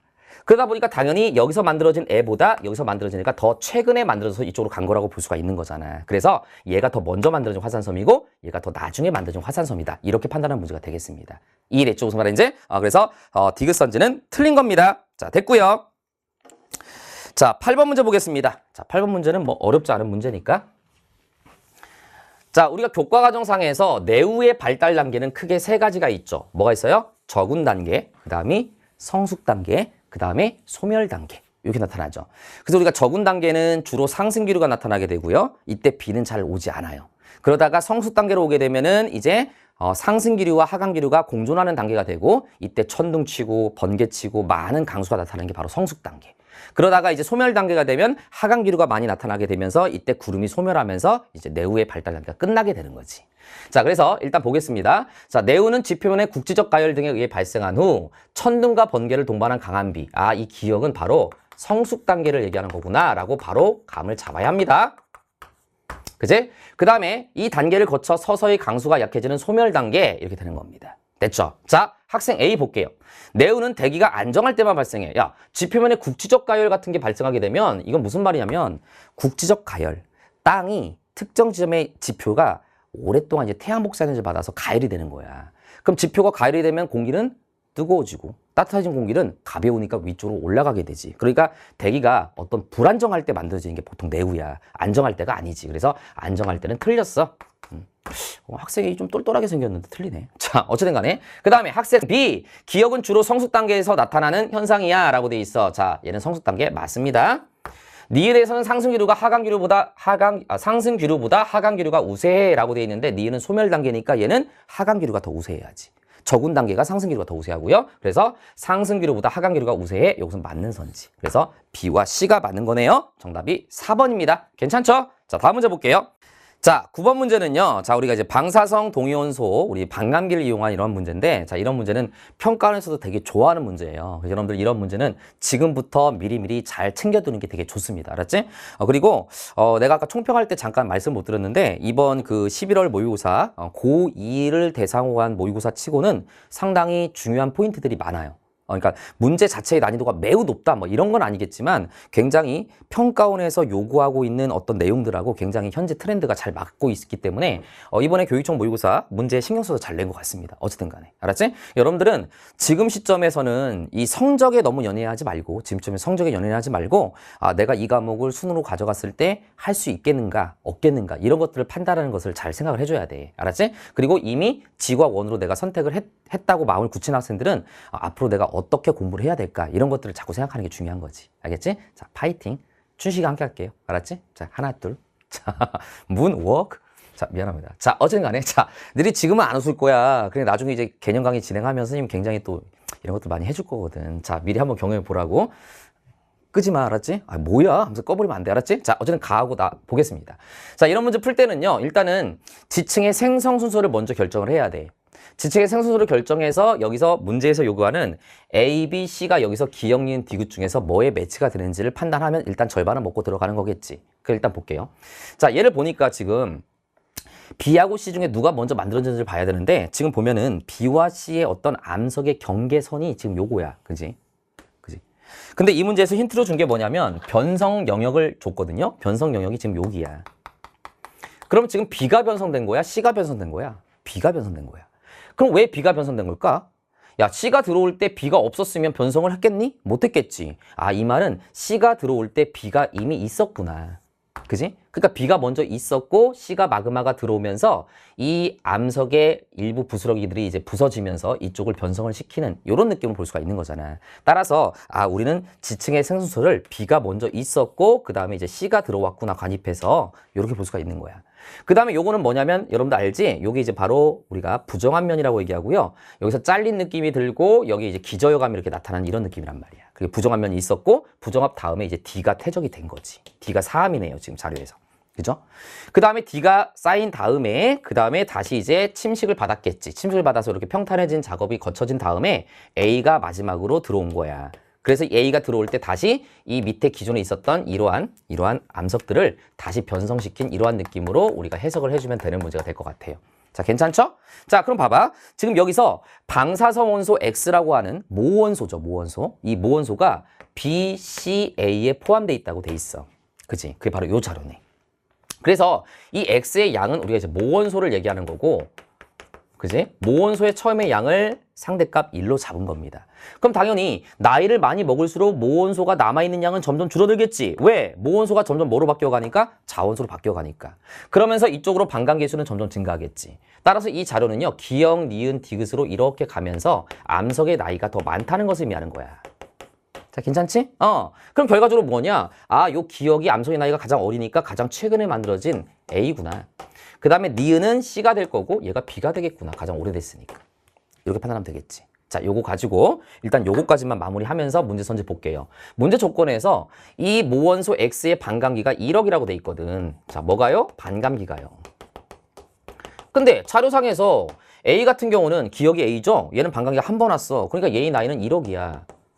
얘의 나이는 2억이야. 얘의 나이는 3억이네. 그럼 여기다 씁니다. B가 3억 살 먹었어. 얘는 3억 년 전에 만들어졌고 C는 2억 년 전에 만들어졌고 A는 1억 년 전에 만들어졌네? 그럼 D라고 하는 이 사함은 지금 1억하고 2억 나이 사이에 존재하는 어떤 퇴적감이다. 이렇게 볼 수가 있겠지. 그지? 문제 선지 확인하겠습니다. 기억. X의 처음 양분의 X의 현재 양이라고 돼 있어. 자, 어렵게 생각하지 말고 봐봐. X가 이제 모원소야. 방사선 원소 X의 처음 양에 대한 방사선소 X의 현재 양의 B야. 그치? 그러면 A부터 한번 따져볼게. A라고 하는 얘는 처음 양은 다 1로 시작되는 거잖아. 상대값 1로 잡았을 때 얘는 1에 대해서 현재 얼만큼 남아있냐면 반감기 한 번 왔지? 그러니까 얘는 0.5만큼이 남아있는 거야. 그치? 자, 근데 B라고 하는 애는요. B가 지금 디귿이잖아. B는 지금 보니까 반감기가 몇 번 왔어요? 3번 왔어요. 그럼 3번 왔다는 얘기는 처음에 얘도 모원소는 1이 있었겠지. 처음에 모원소 한 명은 다 1로 똑같았던 거야. 그치? 근데 얘가 반감기가 3번 왔다는 얘기는 그렇지. 반감기가 한 번 오면 0.5가 될 거고 2번 오면 0.25가 될 거고 다시 또 와서 3번이 오게 되면 한 번 더 오게 되면 0.125가 되겠네. 그럼 얘는 현재 양이 0.125가 되겠지. 그치? 그럼 당연히 요거에 대한 요거의 B는 당연히 A가 B보다 더 많을 수밖에 없겠지. 근데 몇 배 더 많아? 여기다가 곱하기 4를 해야 0.5가 되는 거잖아. 그러니까 얘가 몇 배? 4배 더 많다라는 것을 알 수가 있는 거야. 됐지? 자, 이제 문제 들어갈게요. 기억은 A가 B의 3배가 아니라 4배라고 해야 돼. 그래서 틀렸고요. 니은선지. B에는 C의 암석 조각이 포획암으로 발견된다라고 했는데, 자, 봐봐. B가 먼저 있었고 C가 들어온 거지. B가 먼저 있었는데 C가 들어오면서 이 B의 어떤 부서진 파편, 암석의 파편이 C의 마그마 쪽으로 들어가서 여기서 이제 굳어지게 되면 C 안에 B의 포획암이 들어있게 되는 거야. 그러니까 이 암석이 바로 포획암이라고 하는 거고요. 이 포획암은 C가 B의 암석을 포함하게 되는 거지. B에 C가 포함되는 게 아니란 말이야. 알았지? 그래서 니은 선지는 틀렸고, 자, 디귿 선지가 정답이네요. D는 중생대다. 자, 맞죠? 얘는 1억과 2억 사이니까 D는 중생대가 될 수밖에 없습니다. 정답이 2번. 괜찮죠? 자, 우리 다음 문제 볼게요. 자, 10번 문제. 자, 이 문제도 상당히 어떤 평가원이 요즘에 요구하는 어떤 문제하고 많이 부합이 돼요. 막 문제가 막 어렵다까지는 아니더라도 상당히 중요한 문제입니다. 알았지? 태풍. 항상 단골로 나오는 문제예요. 우리 지구학에서는. 자, 봅니다. 일단 이 태풍이 우리나라 근처에서는 이제 편서풍의 영향으로 이렇게 북동진에서 가다가 지금 보니까 여기서 소멸을 했어요. 그쵸? 자, 그 다음에 우리가 이제 판단할 수 있는 건 뭐냐면 지금 보면은 기역과 니은의 관측소가 나와 있는데 니은 관측소는 태풍의 진행 경로의 오른쪽 공부했지? 이걸 뭐라고 그래요? 위험 반환. 풍속이 세게 나타나죠. 그죠? 그 다음에 얘는 태풍 진행 경로의 왼쪽이니까 무슨 반환? 안전 반환. 그 다음에 이런 문제 나올 때마다 딱 그냥 바로 정리해야 되는 게 뭐냐면 위험 반환은 이 관측소에서 측정되는 풍향이 시간이 지남에 따라서 무슨 방향으로 바뀌어가냐면 시계 방향으로 변화를 합니다. 그지? 안전 반환 같은 경우는 반시계 방향으로 풍향이 변화가 되지. 됐니? 자, 그 다음에 이 태풍이요. 점점점 이렇게 진행을 갈 때 각각의 기역과 니은의 관측소에서 거리가 점점점 가까워져. 그지? 기역만 갖다 따졌을 때. 기역과 니은 마찬가지. 니은도 점점점 거리가 가까워져. 그지? 근데 이제 기역만 가지고 따져볼게요. 기역 입장에서 태풍과의 거리, 정확히는 태풍 중심과의 거리가 점점 가까워지다가 태풍 중심과의 거리가 다시 멀어지고 있거든요. 그지? 그럼 이 기역이라고 하는 관측소에서 측정되는 기압은 점점점 가까워지기 때문에 측정된 기압이 낮게 나타나다가 점점점 측정된 기압이 높게 나타날 거란 말이야. 그지? 마찬가지로 풍속도요. 이 기역이라는 관측소 입장에서 태풍 중심과의 거리가 가까워질 때는 풍속이 세지다가 다시 멀어지면서 약해질 거란 말이야. 그치? 그러면 니은도 비슷한 상황이 되겠지. 특히 어디서부터 어디까지냐면 지금 상황적으로 봤을 때 3일 00시부터 3일 6시 사이를 보게 되면 이 사이에서 태풍의 중심과의 거리가 가장 가까울 때가 나타날 거란 말이야. 각각의 관측소에서. 그럼 요때쯤에 각각에서 측정된 풍속이 세게 나타나겠지. 그럼 봐봐. 3일 00시에서 3일 6시 사이에서 여기서 올라갔다가 떨어져야 돼. 그러니까 얘가 바로 뭐가 되는 거야? 얘가 바로 풍속인 거야. 그치? 얘가 바로 누구야? B지 지금 자료상에서. 그치? 그럼 얘가 풍향이란 얘기네. 얘가 풍향이란 얘기고 풍향은 지금 점처럼 찍혀 있는 거니까 얘가 바로 A가 된다는 얘기야. 됐지? 그럼 마찬가지로 얘는 이제 얘가 풍향이 되는 거고 그 다음에 얘는 뭐가 되겠어? 얘가 풍속이 된다는 것을 판단할 수가 있겠지. 됐지? 자, 그 다음에 뻔하잖아 물을 거. 나하고 다가 지금 관측소 기역이냐 니은냐를 매치시키라는 얘기야 각각을. 그럼 봐봐. 풍향이 무슨 방향으로 바뀌는지를 따지면 되겠지. 자, 얘 같은 경우는 풍향을 보게 되면요. 남동풍 계열에서 점점점 남서풍 계열로 이런 식으로 바뀌고 있거든. 그지? 너희들은 지금 아직 고2니까 선생님이 요렇게 친절하게까지는 해줄게. 왜냐면 내가 니네한테 잘 보여야 되잖아. 그치? 친절한 선생님. 자, 보세요. 요렇게. 그럼 나중에는 대충 할 겁니까? 그건 아니고. 자, 이렇게 자꾸 딴지 걸지 말고, 알았지? 자, 봅니다. 이렇게. 자, 이렇게 돼 있을 때 풍향이라고 하는 게 점점점 이렇게 남동에서 남서쪽으로 이렇게 바뀌어가고 있잖아. 남동에서 점점 남서쪽으로 이런 식으로 바뀌고 가고 있단 말이야. 이런 식으로. 그지? 그러면 남동풍에서 남서로 바뀌고 가고 있네?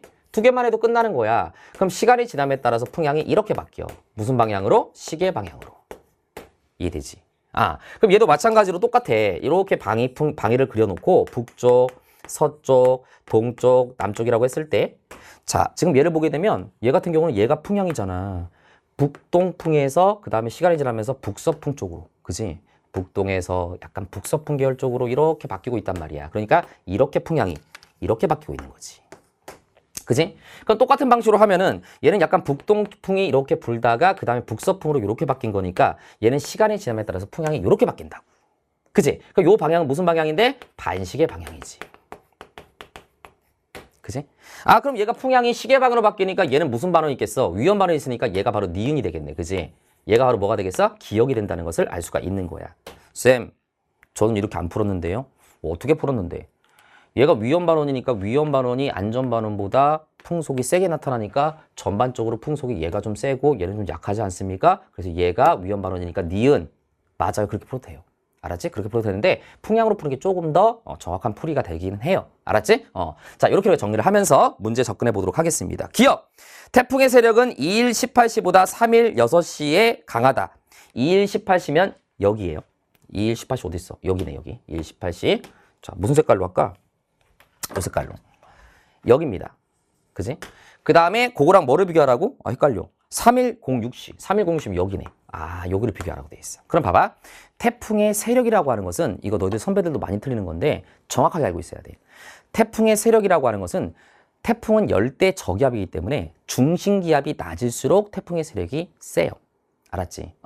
그래서 지금 여기 시점을 보게 되면 985지.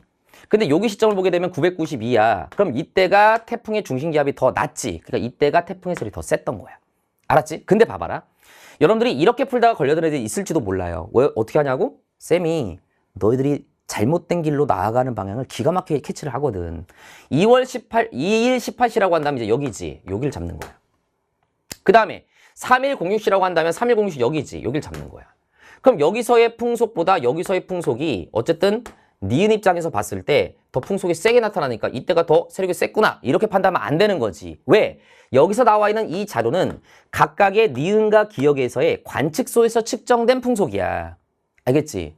근데 태풍의 세력은 당연히 태풍의 세력이 셀수록 풍속이 세지는 건 맞지만 이건 태풍 자체의 풍속이 세지는 거기 때문에 관측소와의 거리가 뭐냐 가까이 있느냐도 우리가 고려 대상이 돼버린단 말이야. 그러니까 여기서 관측소 측정된 풍속 갖다가 태풍의 세력을 논하면 안 되는 거지.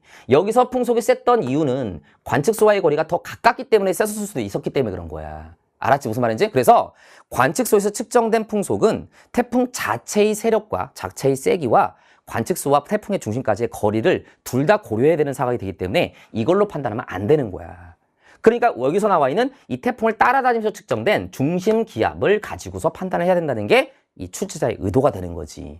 그러니까 이때가 중심 기압이 더 낮으니까 2일 18시가 태풍의 자체 세력이 더 셌다라고 판단해야 되는 거야. 알겠지? 그래서 항상 태풍 문제를 풀 때는요. 태풍 자체의 세력을 물어보는 것과 관측소에 측정된 거를 우리는 구분을 해줘야 되는 거야. 알았죠? 자, 좋습니다. 그래서 그 기억선지는 틀린 거예요. 그래서 2일 18시가 더 강했어야 됩니다. 그 다음 니은, A는 풍속이다. 자, A는 풍속이 아니라 A는 풍향입니다. 틀렸어요. 정답은 디귿밖에 안 되겠네. 디귿, 다는 기역에서 관측된 자료이다 라고 되어 있습니다. 자, 다는 지금 기역이니까 맞습니다. 정답은 2번이 되겠습니다. 됐죠?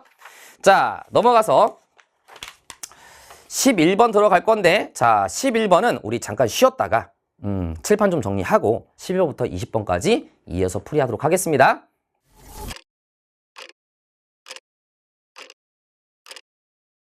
자, 칠판 정리했고요. 자, 11번부터 들어갈게요. 자, 11번은 온대저기압 문제죠. 온대저기압은 일반적으로 우리나라 근처에서 편서풍의 영향을 받아서 서해에서 동쪽으로 가죠. 그렇기 때문에 우리가 일단 시간 순서는 얘가 지금 저기압 중심이 여기쯤 있단 말이야. 근데 얘는 저기압 중심이 여기 있으니까 얘가 이제 이런 식으로 가서 현재 저기압 중심이 이쪽으로 왔다라고 판단할 수가 있겠지. 그래서 시간 순서는 나 다음에 가가 된다는 것을 알 수가 있어요. 자, 됐죠? 자, 근데 문제에서 뭐라고 되어 있냐면 지금 9시와 15시라고 되어 있으니까 얘가 이제 전 단계니까 얘가 9시가 되겠지. 얘는 이제 15시가 되겠지. 자, 그 다음에 상황적으로 봤을 때 자, 항상 있잖아. 한랭선 뒤쪽에서 비가 오죠. 한랭선 뒤쪽, 그지? 그 다음에 여기 온난자선 앞쪽에서 비가 오죠. 그 다음에 저기압 중심부 부근에서도 비가 이렇게 옵니다. 이렇게 옵니다, 비가. 이런 느낌이에요. 그럼 얘도 강수구역을 표현하면 얘는 한랭선 뒤쪽이니까 여기서 좁은 구역에 비가 오고 여기 비가 온 다음에 온난자선 앞쪽에서는 좀 넓은 구역에 비가 오는 약간 이런 느낌이야. 그럼 여기서 기상 레이더를 봤을 때 지금 구름이 있는 지점, 그지? 비가 오는 구름이 있는 지점이 약간 이렇게 표현되고 있거든. 그럼 이제 여기에 이제 저기압 중심이 이쪽까지 와 있다는 얘기야. 지금 상황적으로 봤을 때. 그리고 이런 식으로 지금 있는 상태라고 우리가 볼 수가 있는 거지.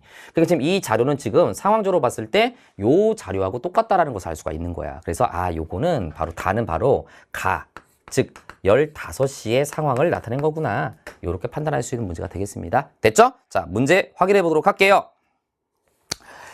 자, 보면은 기억, 가에서 부산의 상공에는 한랭전선면이 있다라고 했는데, 자, 부산의 상공이니까, 자, 부산이 지금 어디 있습니까? 여기 있죠. 여기 위에는 당연히 한랭전선면이 있겠지. 여기 부분은 선생님이 단면으로 나타내 보면, 여기 단면이 이렇게 되는 거잖아. 한랭전선만 그리면. 이런 뭐 그림 봤지? 요 전선에 의해서 이렇게 되어 있는 거잖아. 그래서 찬 공기가 따뜻한 공기 밑으로 파고 들어가면서 한랭전선이 만들어지는 거고, 우리가 전선면으로 약간 3D, 얘들아 3D로 이렇게 그려볼게, 3D. 약간 이런 느낌으로. 됐니? 그럼 여기 이제 한랭전선 이렇게 있는 거잖아. 선생님, 4D는 안 됩니까? 흔들. 오늘 이렇게 뭐랄까, 이렇게 이미지를 좀 잘해야 되는데 내가 이게 이미지 망가지겠네. 자, 보세요. 따뜻한 공기가 이렇게 올라가겠지. 찬 공기가 파고들면서 따뜻한 공기가 올라가서 여기서 구름을 만들고 여기서 비를 내리게 되는 거잖아. 그럼 지금 여기 있는 이 부산은 지금 한랭선 뒤쪽이니까 여기쯤 지표에 이제 부산이 있는 거야. 요 지점에. 그러니까 여기 위에는 지금 뭐가 있는 거야? 전선면이 있는 거지. 이걸 우리는 전선면이라고 얘기하는 거야. 이 의미가 되는 거야. 알았지? 이런 것들 생소하게 느껴지더라도 앞으로 이제 여러분들 공부를 해야 되는 부분인 거야. 그래서 기억은 맞는 거. 니은, 나는 가보다 나중에 작성된 일기도이다. 자, 나가 먼저입니다. 틀렸어요? 디귿, 다는 15시의 레이더 영상 맞습니다. 정답은 4번이 정답. 괜찮죠? 자, 우리 12번 문제 볼게요. 자, 12번 문제는 엘니뇨는 아니냐 문제인데요. 일단 봅시다. 자, 지금 여기서 표층, 수음, 편차가 나와 있어. 자, 편차라고 하는 것은 우리가 이런 거 시험에 굉장히 자주 나오거든요. 편차는 항상 관측값에서 평년값을 뺀 거야. 그래서 우리가 쉽게 얘기하면 이거지. 편차가 양의 값을 갖는다? 그러면 그 해당되는 물리량이 평상시보다 커졌다는 얘기야. 그럼 여기는 지금 수온을 얘기하는 거니까 여기서 양의 값을 갖고 있다는 얘기는 양의 값은 평상시에 비해서 요 지점의 수온이 높다는 뜻이야. 이렇게 생각하면 돼. 쉽죠? 얘는 음의 값을 갖고 있잖아. 음의 값을 갖고 있다는 얘기는 평상시보다 관측된 수온이 더 낮게 나타났다는 얘기니까 얘는 수온이 낮다는 얘기야. 지금 관측되는 게. 그치? 그럼 지금 보면은 자, 이쪽을 우리가 동태평양, 이쪽을 우리가 서태평양이라고 얘기하는 거거든. 이런 것도 내가 너희들 수능 공부하면 내가 다 말씀을 나중에 드리겠지만 요거 웨스트라고 써 있다고 해서 이쪽을 서태평양이라고 생각하면 안 돼. 알았지? 이거 다 나중에 말씀 다 드릴 거예요. 우리가 태평양을 바라봤을 때 오른쪽이 동태평양이야. 그럼 이쪽이 이제 동태평양 영역이란 말이야. 동태평양 영역. 그치? 물론 이거는 저희 선생님이 또 다시 말씀드리지만 색 반전을 하다 보니까 여기는 검은색이지만 여러분들 교재는 이게 시험지에는 하얀색이야. 어쨌든 여기가 지금 색깔이 의미하는 바가 지금 뭐냐면 음의 값을 얘기하고 있는 거야. 음의 값이라는 얘기는 동태평양 근처에서 수온이 더 낮아졌다는 얘기지. 그지? 여기는 동태평양 근처에서 수온이 더 높은 상태라는 얘기잖아. 그러면 요 정도는 정리했지? 엘니뇨가 발생하면 무역풍이 약해지고 따라서 용승이 약화되기 때문에 평상시보다 동태평양과 중앙태평양에 걸쳐서 수온이 높아지는 현상이 발생되는 게 엘니뇨야. 그래서 요 자료가 바로 엘니뇨 자료가 되는 거고요. 요게 문제 조건에 의해서 반대로 라니냐 자료가 된다는 것을 확인하면 될 것 같습니다. 어렵지 않은 문제였어요. 자, 선지 확인해 보겠습니다. 자, 기억. 가는 라니냐식이 맞고요. 니은, 무역풍의 세기는 가보다 나일 때 강하다. 엘니뇨 때가 더 약해야 됩니다. 틀렸어요. 디귿. 적도 부근에서 동태평양 해면기압에서 서태평양 해면기압 값을 물어봤어요. 자, 그럼 봐봐. 동태평양 해면기압에서 서태평양 해면기압을 빼래요. 그리고 이거에 대한 값을 물어봤어요. 값. 야, 값이란 얘기는 얘들아, 양수가 음수보다 큰 거지. 값의 개념이니까. 그러면 자, 이렇게 생각하자. 라니냐 때는 엘니뇨 때에 비해서 동태평양의 기압이 더 크죠. 왜? 라니냐 때는 고기압이 되고 엘니뇨 때는 동태평양이 저기압이 되니까. 라니냐 때는 엘니뇨 때에 비해서 동태평양 기압이 더 커요. 그지? 근데 서태평양 기압은 오히려 라니냐 때가 서태평양 기압은 더 낮습니다. 더 저기압이 되니까. 그지? 그래서 이게 더 낮아요. 그러면 라니냐 때는 엘니뇨에 비해서 요게 더 크고 요게 더 작으니까 값이 더 어떻겠어? 클 수밖에 없겠지. 그러니까 정답은 얘들아 1번이 정답이 된다. 이렇게 판단이 가능한 겁니다. 괜찮죠? 자, 좋습니다. 자, 우리 다음 문제 볼게요. 13번 문제. 자, 이번 시험이 이렇게 선생님이 풀면서 다시 한번 느끼는 거지만 생각보다 괜찮은 문제들이 많고 지구학을 좀 공부를 좀 별로 안 했던 학생들은 점수가 좀 잘 안 나왔을 수도 있겠네요. 그죠? 그러니까 요거 점수 잘 나왔다면 여러분들 그래도 잘한 거예요. 알았지? 점수가 좀 잘 안 나온 학생들도 이제 앞으로 공부하면 되는 거니까. 계속 얘기하지만 이 고2 때 보는 모의고사는 그냥 학습량에 비례한다고 생각하면 돼. 그러니까 내가 공부가 잘 안 돼 있으면 잘 안 나올 거고 잘 돼 있으면 잘 나올 거야. 근데 어차피 수능 공부할 때 다 개념부터 시작해야 돼. 그때 잘하면 되는 거야. 알았지? 자, 일단 요걸 보면요. 여기는 지금 남극이 있어. 남극이 있다는 얘기는 지금 여기를 남극 대륙을 기준으로 해서 위에서 바라본 모습이야. 알았지? 우리 지구로 얘기하면 여기 남극축이 있고 여기를 이렇게 내려다본 모습이 되는 거야. 그럼 얘들아, 지금 여기는 아마도 영도가 있는 여기가 적도선이니까 여기는 남반구 쪽을 얘기하는 거잖아. 그러니까 여기는 북방부의 해류의 순환을 생각하면 안 되고 남방부를 생각해야 되는 부분이야. 그래서 아마 공부하는 학생들 알겠지만 여기 남방부에서 적도 밑에 쪽에서는 이런 식으로 남적도 해류가 흐르다가 여기서 이제 동오스트레일리아 해류가 이렇게 흐르다가 여기서 편서풍의 영향으로 다시 이렇게 남극순환류가 흐르고 다시 이런 식으로 올라가는 여기가 바로 이제 페루 해류가 이렇게 흐르게 되는 거야. 그래서 우리가 태평양의 북방부 쪽과 남방부는 다 외워둬야 돼, 기본적으로. 그래서 다시 한번 말씀드리면 이게 바로 남적도 해류야. 요거는 뭐냐면 동오스트레일리아 해류, 다른 말로 우리가 동호주 해류. 원래 이제 동오스트레일리아 해류가 더 정확한 말이긴 한데 지금 오스트레일리아는 쓰기가 글자가 좀 힘드니까 동호주. 요거는 뭐냐면 남극 대륙을 순환하는 해류라고 해서 얘를 뭐라고 그래? 남극 순환류. 그지? 요걸 뭐라고 얘기하냐면 페루 해류라고 얘기하지. 자, 그 다음에 우리가 저위도에서 고위도로 흐르는 해류를 우리가 뭐라 그래? 그렇지, 난류. 고위도에서 저위도로 흐르는 해류를 한류. 얘는 지금 저위도에서 고위도로 가는 거야. 왜? 여기는 남반구잖아. 여기가 저위도고 여기 고위도야. 그럼 얘는 따뜻한 물이 되겠지. 그러니까 얘가 바로 뭐야? 난류.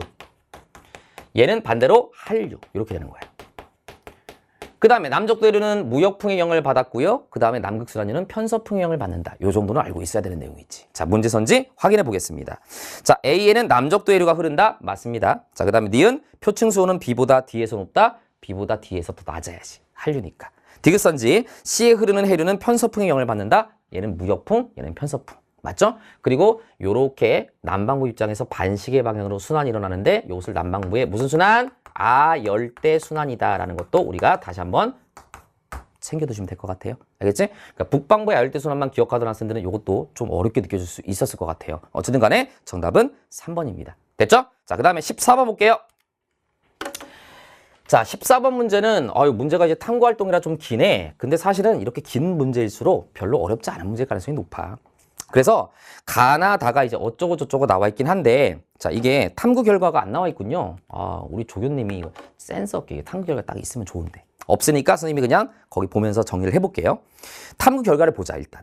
거기 보면은 가의 결과를 보게 되면 8월에서 9월, 10월 정도로 한번 보세요. 8월에서 9월, 10월까지. 이때가 대략적으로 우리나라 근처니까 이제 여름철이라고 볼 수가 있겠지. 이제 여름에서 이제 초가을로 넘어가는 지점들, 알았지? 요 지점. 여름에서 한 뭐 초가을 정도, 알겠지? 그럼 당연히 한 상식적으로 생각해봐. 상식선에서 우리나라 여름철은 수온이 높아야 돼, 낮아야 돼? 당연히 표층 수온이 높아야지. 뜨거우니까. 그치?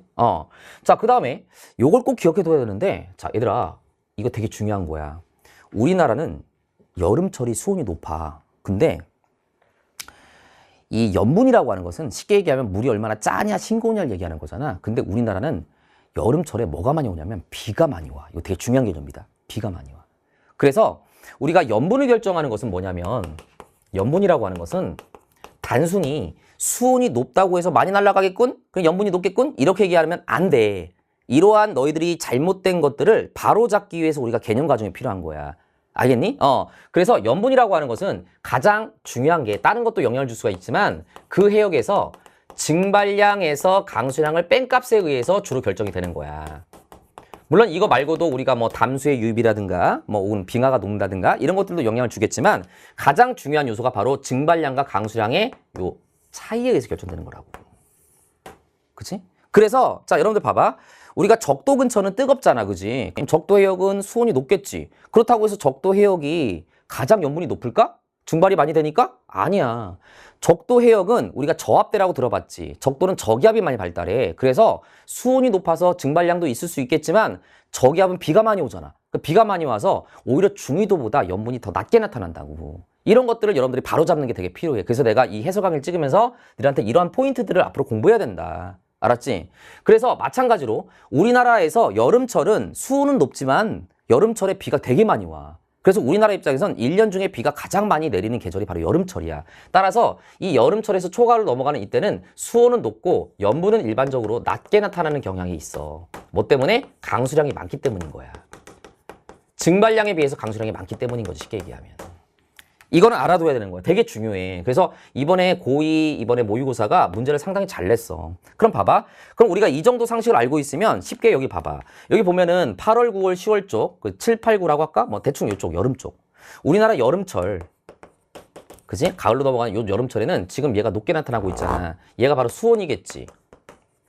그 다음에 여기서 낮게 나타나고 있지, 염분이 대체적으로, 그지? 여기서 더 낮긴 하지만 거의 이쯤에서 낮게 나타나고 있잖아. 얘가 바로 염분이야. 왜? 강수량이 많기 때문인 거야. 됐지? 그럼 봐봐. 지금 여기서 이쪽으로 갈수록 염분이 높아지고 이쪽으로 갈수록 수온이 높아지지? 그럼 당연히 자, 우리가 수온은 여름철에 높아야 되니까 여름철엔 수온이 높고 염분은 오히려 낮은 경우를 가지니까 이쪽으로 가겠지.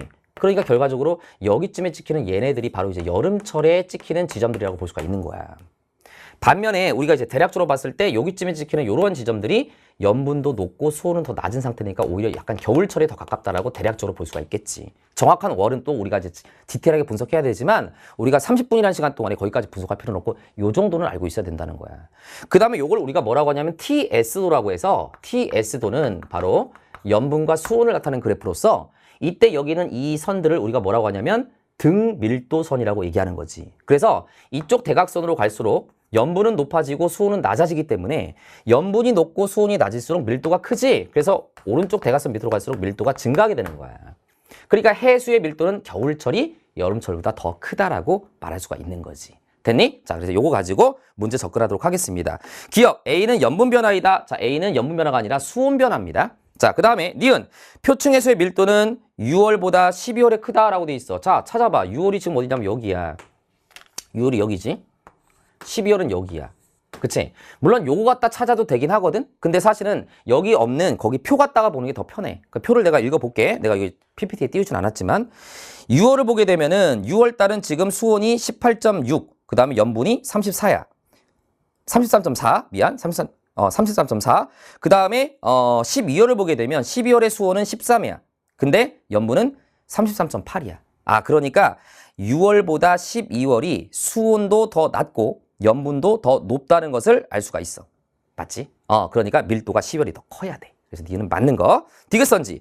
수온만을 고려할 때 표층해수의 용존산소량은 자, 용존산소량이라고 하는 것은 자, 용존산소량이라는 것은 기체 용해도와 관계 있지?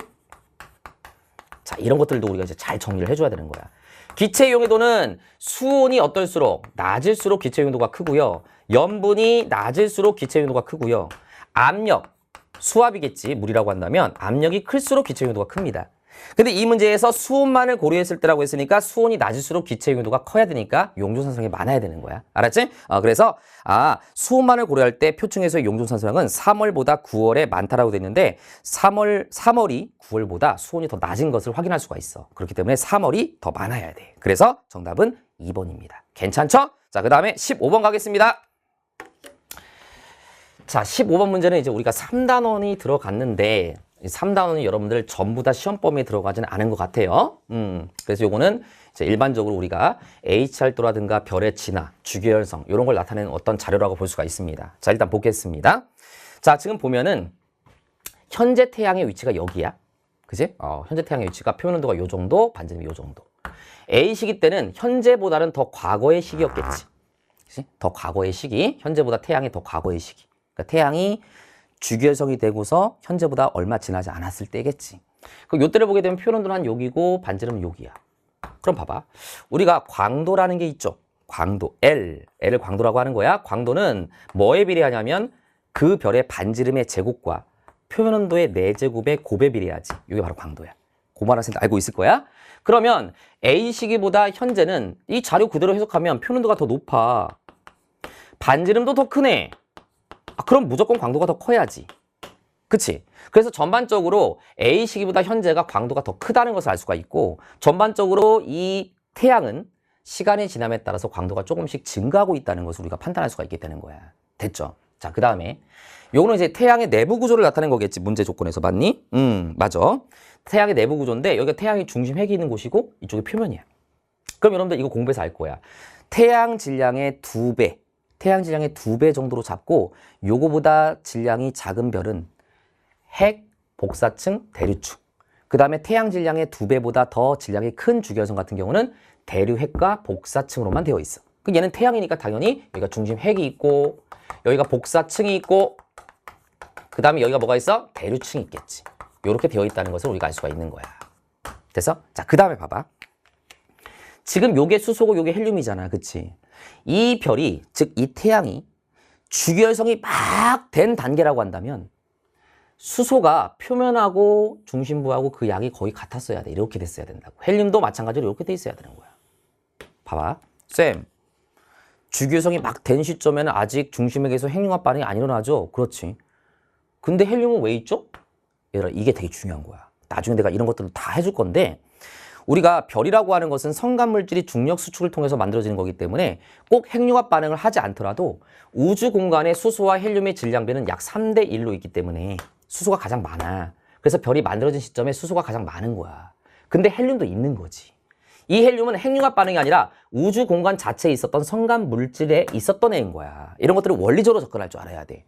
근데 지금 중심액을 보면 헬륨의 양이 바깥쪽에 비해서 더 많지. 그 다음에 수소의 양은 바깥쪽에, 수소의 정확히는 수소가 차지하는 질량비는 바깥쪽에 비해서 더 어떻습니까? 더 적어졌지. 왜 그래? 이 중심액에서는 수소핵 융합 반응을 통해서 수소가 헬륨으로 바뀌기 때문에 이쪽 표면에 비해서 수소의 함량의 질량비는 더 줄고 헬륨은 더 늘어났다라고 볼 수가 있게 되는 거야. 이게 바로 수소핵 융합 반응인 거지. 이렇게 판단을 해야 되는 거야. 그래서 여러분들 이런 것들 내가 다 나중에 정리해 줄 건데, 우리가 어떤 주결성에 헬륨이 있다는 것은 핵융합 반응을 통해서 헬륨이 만들어지는 것도 있지만 기본적으로 핵융합 반응을 하지 않더라도 성간 물질에 있었던 헬륨이 별 안에 포함될 수 있는 거야. 그래서 이쪽 바깥쪽은 핵융합 반응이 일어나지 않았지만 성간 물질이 있었던 헬륨이 이 안으로 들어왔기 때문에 헬륨이 여전히 있는 거다라고 판단할 수가 있는 거지. 자, 이해됐죠? 자, 문제 들어가 보도록 하겠습니다. 자, 오늘 너무 자세하게 해주나? 자, 이미지 떡상 해야지. 자, 기억. 태양의 광도는 A시기부터 현재까지 일정하게 유지되었다. 아닙니다. 광도는 A시기부터 현재까지 전반적으로 뭐 했어? 증가했어요. 틀렸어요. 기억. 니은. 기억에서 헬륨의 총질량분의 수소의 총질량. 아, 나왔네. 기억이 핵이잖아. 그럼 봐봐. 이렇게 보면 되겠지. 수소핵 융합 반응이 일어나니까 점점 시간이 지나면서 수소가 차지하는 양은 점점점 줄고 헬륨이 차지하는 양은 점점점 늘어날 거야. 그렇기 때문에 니은 선지에서 헬륨의 총질량 써볼게. 헬륨의 총질량분의 수소의 총질량을 보게 되면 A 시기보다 현재가 더 시간이 많이 지난 상태이기 때문에 현재로 오면서 수소는 더 줄고 헬륨은 더 늘어나겠지.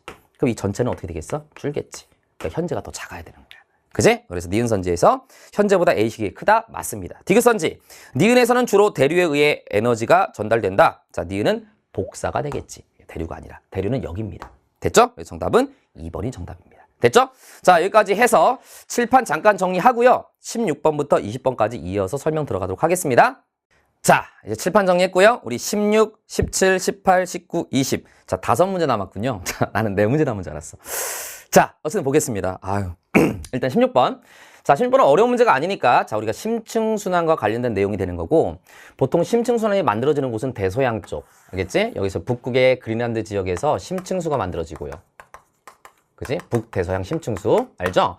그 다음에 여기 남극의 외대래 쪽에서 만들어지는 게 남극 저층수. 그 다음에 저층수보다는 약간 저위도.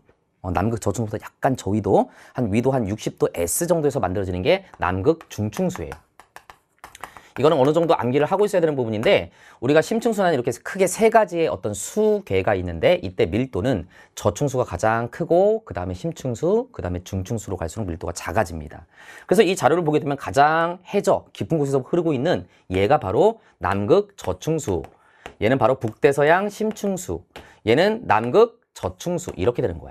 그래서 이쪽 A, B, C 쪽으로 갈수록 이 해수 수계의 밀도가 어떻다? 크다라고 정리하고서 문제 접근하면 될 것 같아요. 자, 선지 볼게요. 기억, A는 남극 중층수이다. 자, 맞습니다. 아이고, 저층수라고 썼네. 자, 쏘리. 남극 중층수죠. 자, 쏘리. 자, 쏘리. 여기는 맞게 썼나? 오케이. 이렇게 되는 거지? 그래서 A는 남극 중층수이다. 맞습니다. 자, 니은. 해수의 평균 밀도는 B보다 C가 작다라고 되어 있습니다. 자, B보다 C가 더 커야 돼. 틀렸어요. 디귿선지. 기역에 빙하가 녹음물이 유입되면, 자, 빙하가 녹음물이 유입된다는 얘기는 빙하가 녹으면 빙하는 담수거든. 그럼 얘가 바다 쪽으로 유입이 되면 어떻게 되겠어? 염분을 낮추겠지. 염분이 낮아진다는 얘기는 해수의 밀도가 작아진다는 얘기야. 해수의 밀도가 작아지면 침강이 잘 돼? 잘 안 돼? 잘 안 돼. 침강이 약화돼야 돼. 그래서 정답은 1번이 정답이야. 디귿은 틀린 거야. 됐죠? 자, 그 다음에 17번 문제 보겠습니다. 자, 17번 문제는 광도 계급에 대해서 나와 있는 건데, 여러분들 광도 계급 어느 정도 외워두고 있죠? 자, 여기 선생님이 다시 한번 정리 한번 해볼게요. 원자가 들어가면 요걸 우리가 초거성이라고 해야죠. 여기 이제 스몰 a하고 스몰 b로 다시 나누긴 하는데 얘가 이제 초거성이에요. 그 다음에 자 2하고 3는 자 우리가 거성이죠. 얘를 이제 거성이라고 얘기하는데 2는 약간 밝은 거성, 3는 이제 일반적인 거성 이렇게 보통 얘기하는 거고, 그 다음에 요거는 이제 잘 나오진 않지만 요것을 우리가 준거성이라고도 얘기합니다. 알았지? 교과 과정에서 많이 사용하는 용어는 아니야. 그래서 쓰진 않을게. 준거성. 그 다음에 요 V, 요 5죠. 얘가 바로 뭐냐면 우리가 잘 알고 있는 주계열성입니다. 주계열성.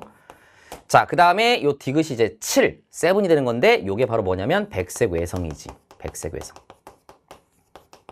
그래서 우리가 광도 계급이라고 하는 것은 동일한 분광형, 동일한 표현들을 가질 경우에 광도가 다르기 때문에 이 광도에 따라서 분류하는 것을 우리가 광도 계급이라고 우리가 얘기를 하는 겁니다. 자, 그 다음에 지금 이 자료를 보게 되면 태양이 지금 여기 있는데 리을도 주계열성인데 여기 있지. 같은 주계열성끼리는 좌측 상단, H활도상에서 좌측 상단 쪽으로 이렇게 갈수록 자, 얘들아 질량이 크고요. 그 다음에 표현 온도도 높고 그 다음에 크기도 크고 대부분이 크지. 근데 뭐는 짧죠? 수명이 짧아. 수명이 짧다는 얘기는 진화 속도가 빠르다는 것을 얘기하는 거니까 태양은 리을보다 더 진화 속도가 빠르다라는 것도 우리가 생각해 볼 수가 있는 겁니다. 됐지? 자, 요거 가지고 문제 한번 접근해 볼게요. 자, 1번. 이거 기억님 디귿이 아니네. 1번부터 5번까지 나와 있네. 기억은 초거성이다. 자, 기억은 어디 있어? 기억 어디 있냐? 여기 있네. 기억은 저 이렇게 연결하면 거성이죠. 자, 틀렸고요. 니은, 표면 온도는 기억보다 니은이 높다. 자, 기억보다 니은이 높다. 기억보다 니은이 더 표면 온도가 낮아야 돼. 왜? H활도상에서는 이쪽으로 갈수록 표현 온도가 높아지는 거고요. 우리 O, B, A, F, G, K, M 이렇게 가는 거지. 그치? 어떻게 되는 거냐? 오빠 아프지? 크크크 메롱.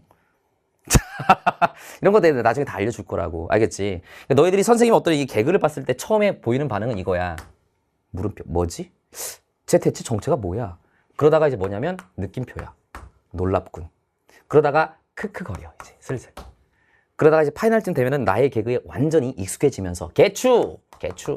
알았지? 선생님 재밌어요. 이렇게 되는 상황이 돼요. 알았지? 어쨌든 간에 자 이렇게 보시면서 자 개추! 자 어쨌든 간에 이쪽으로 가면서 온도가 높아지는 거잖아요. 그래서 지금 상황으로 봤을 때 기억이 니은보다 온도가 높다라고 해야 돼. 표현 온도가. 자 그래서 니은선지 틀렸습니다. 디귿선, 니은선지가 2번 틀렸어. 3번. 반지름은 니은보다 디귿이 크다라고 되어 있습니다. 니은하고 디귿을 물어봤는데, 니은은 지금 요거 초고성이고요. 그 다음에 디귿은 요거잖아. 백색외성. 백색외성은 무조건 반지름이 작아야 돼. 백색외성은 반지름이 작고 밀도가 큰 별이지. 그래서, 니은보다 디귿이 크다는 틀렸습니다. 자, 4번. 평균 밀도는 디귿보다 리을이 크다. 아까 얘기한 대로. 디귿이 백색외성이니까 밀도가 더 커야 돼. 그래서, 4번도 틀렸어. 5번. 주계열 단계에 머무는 시간.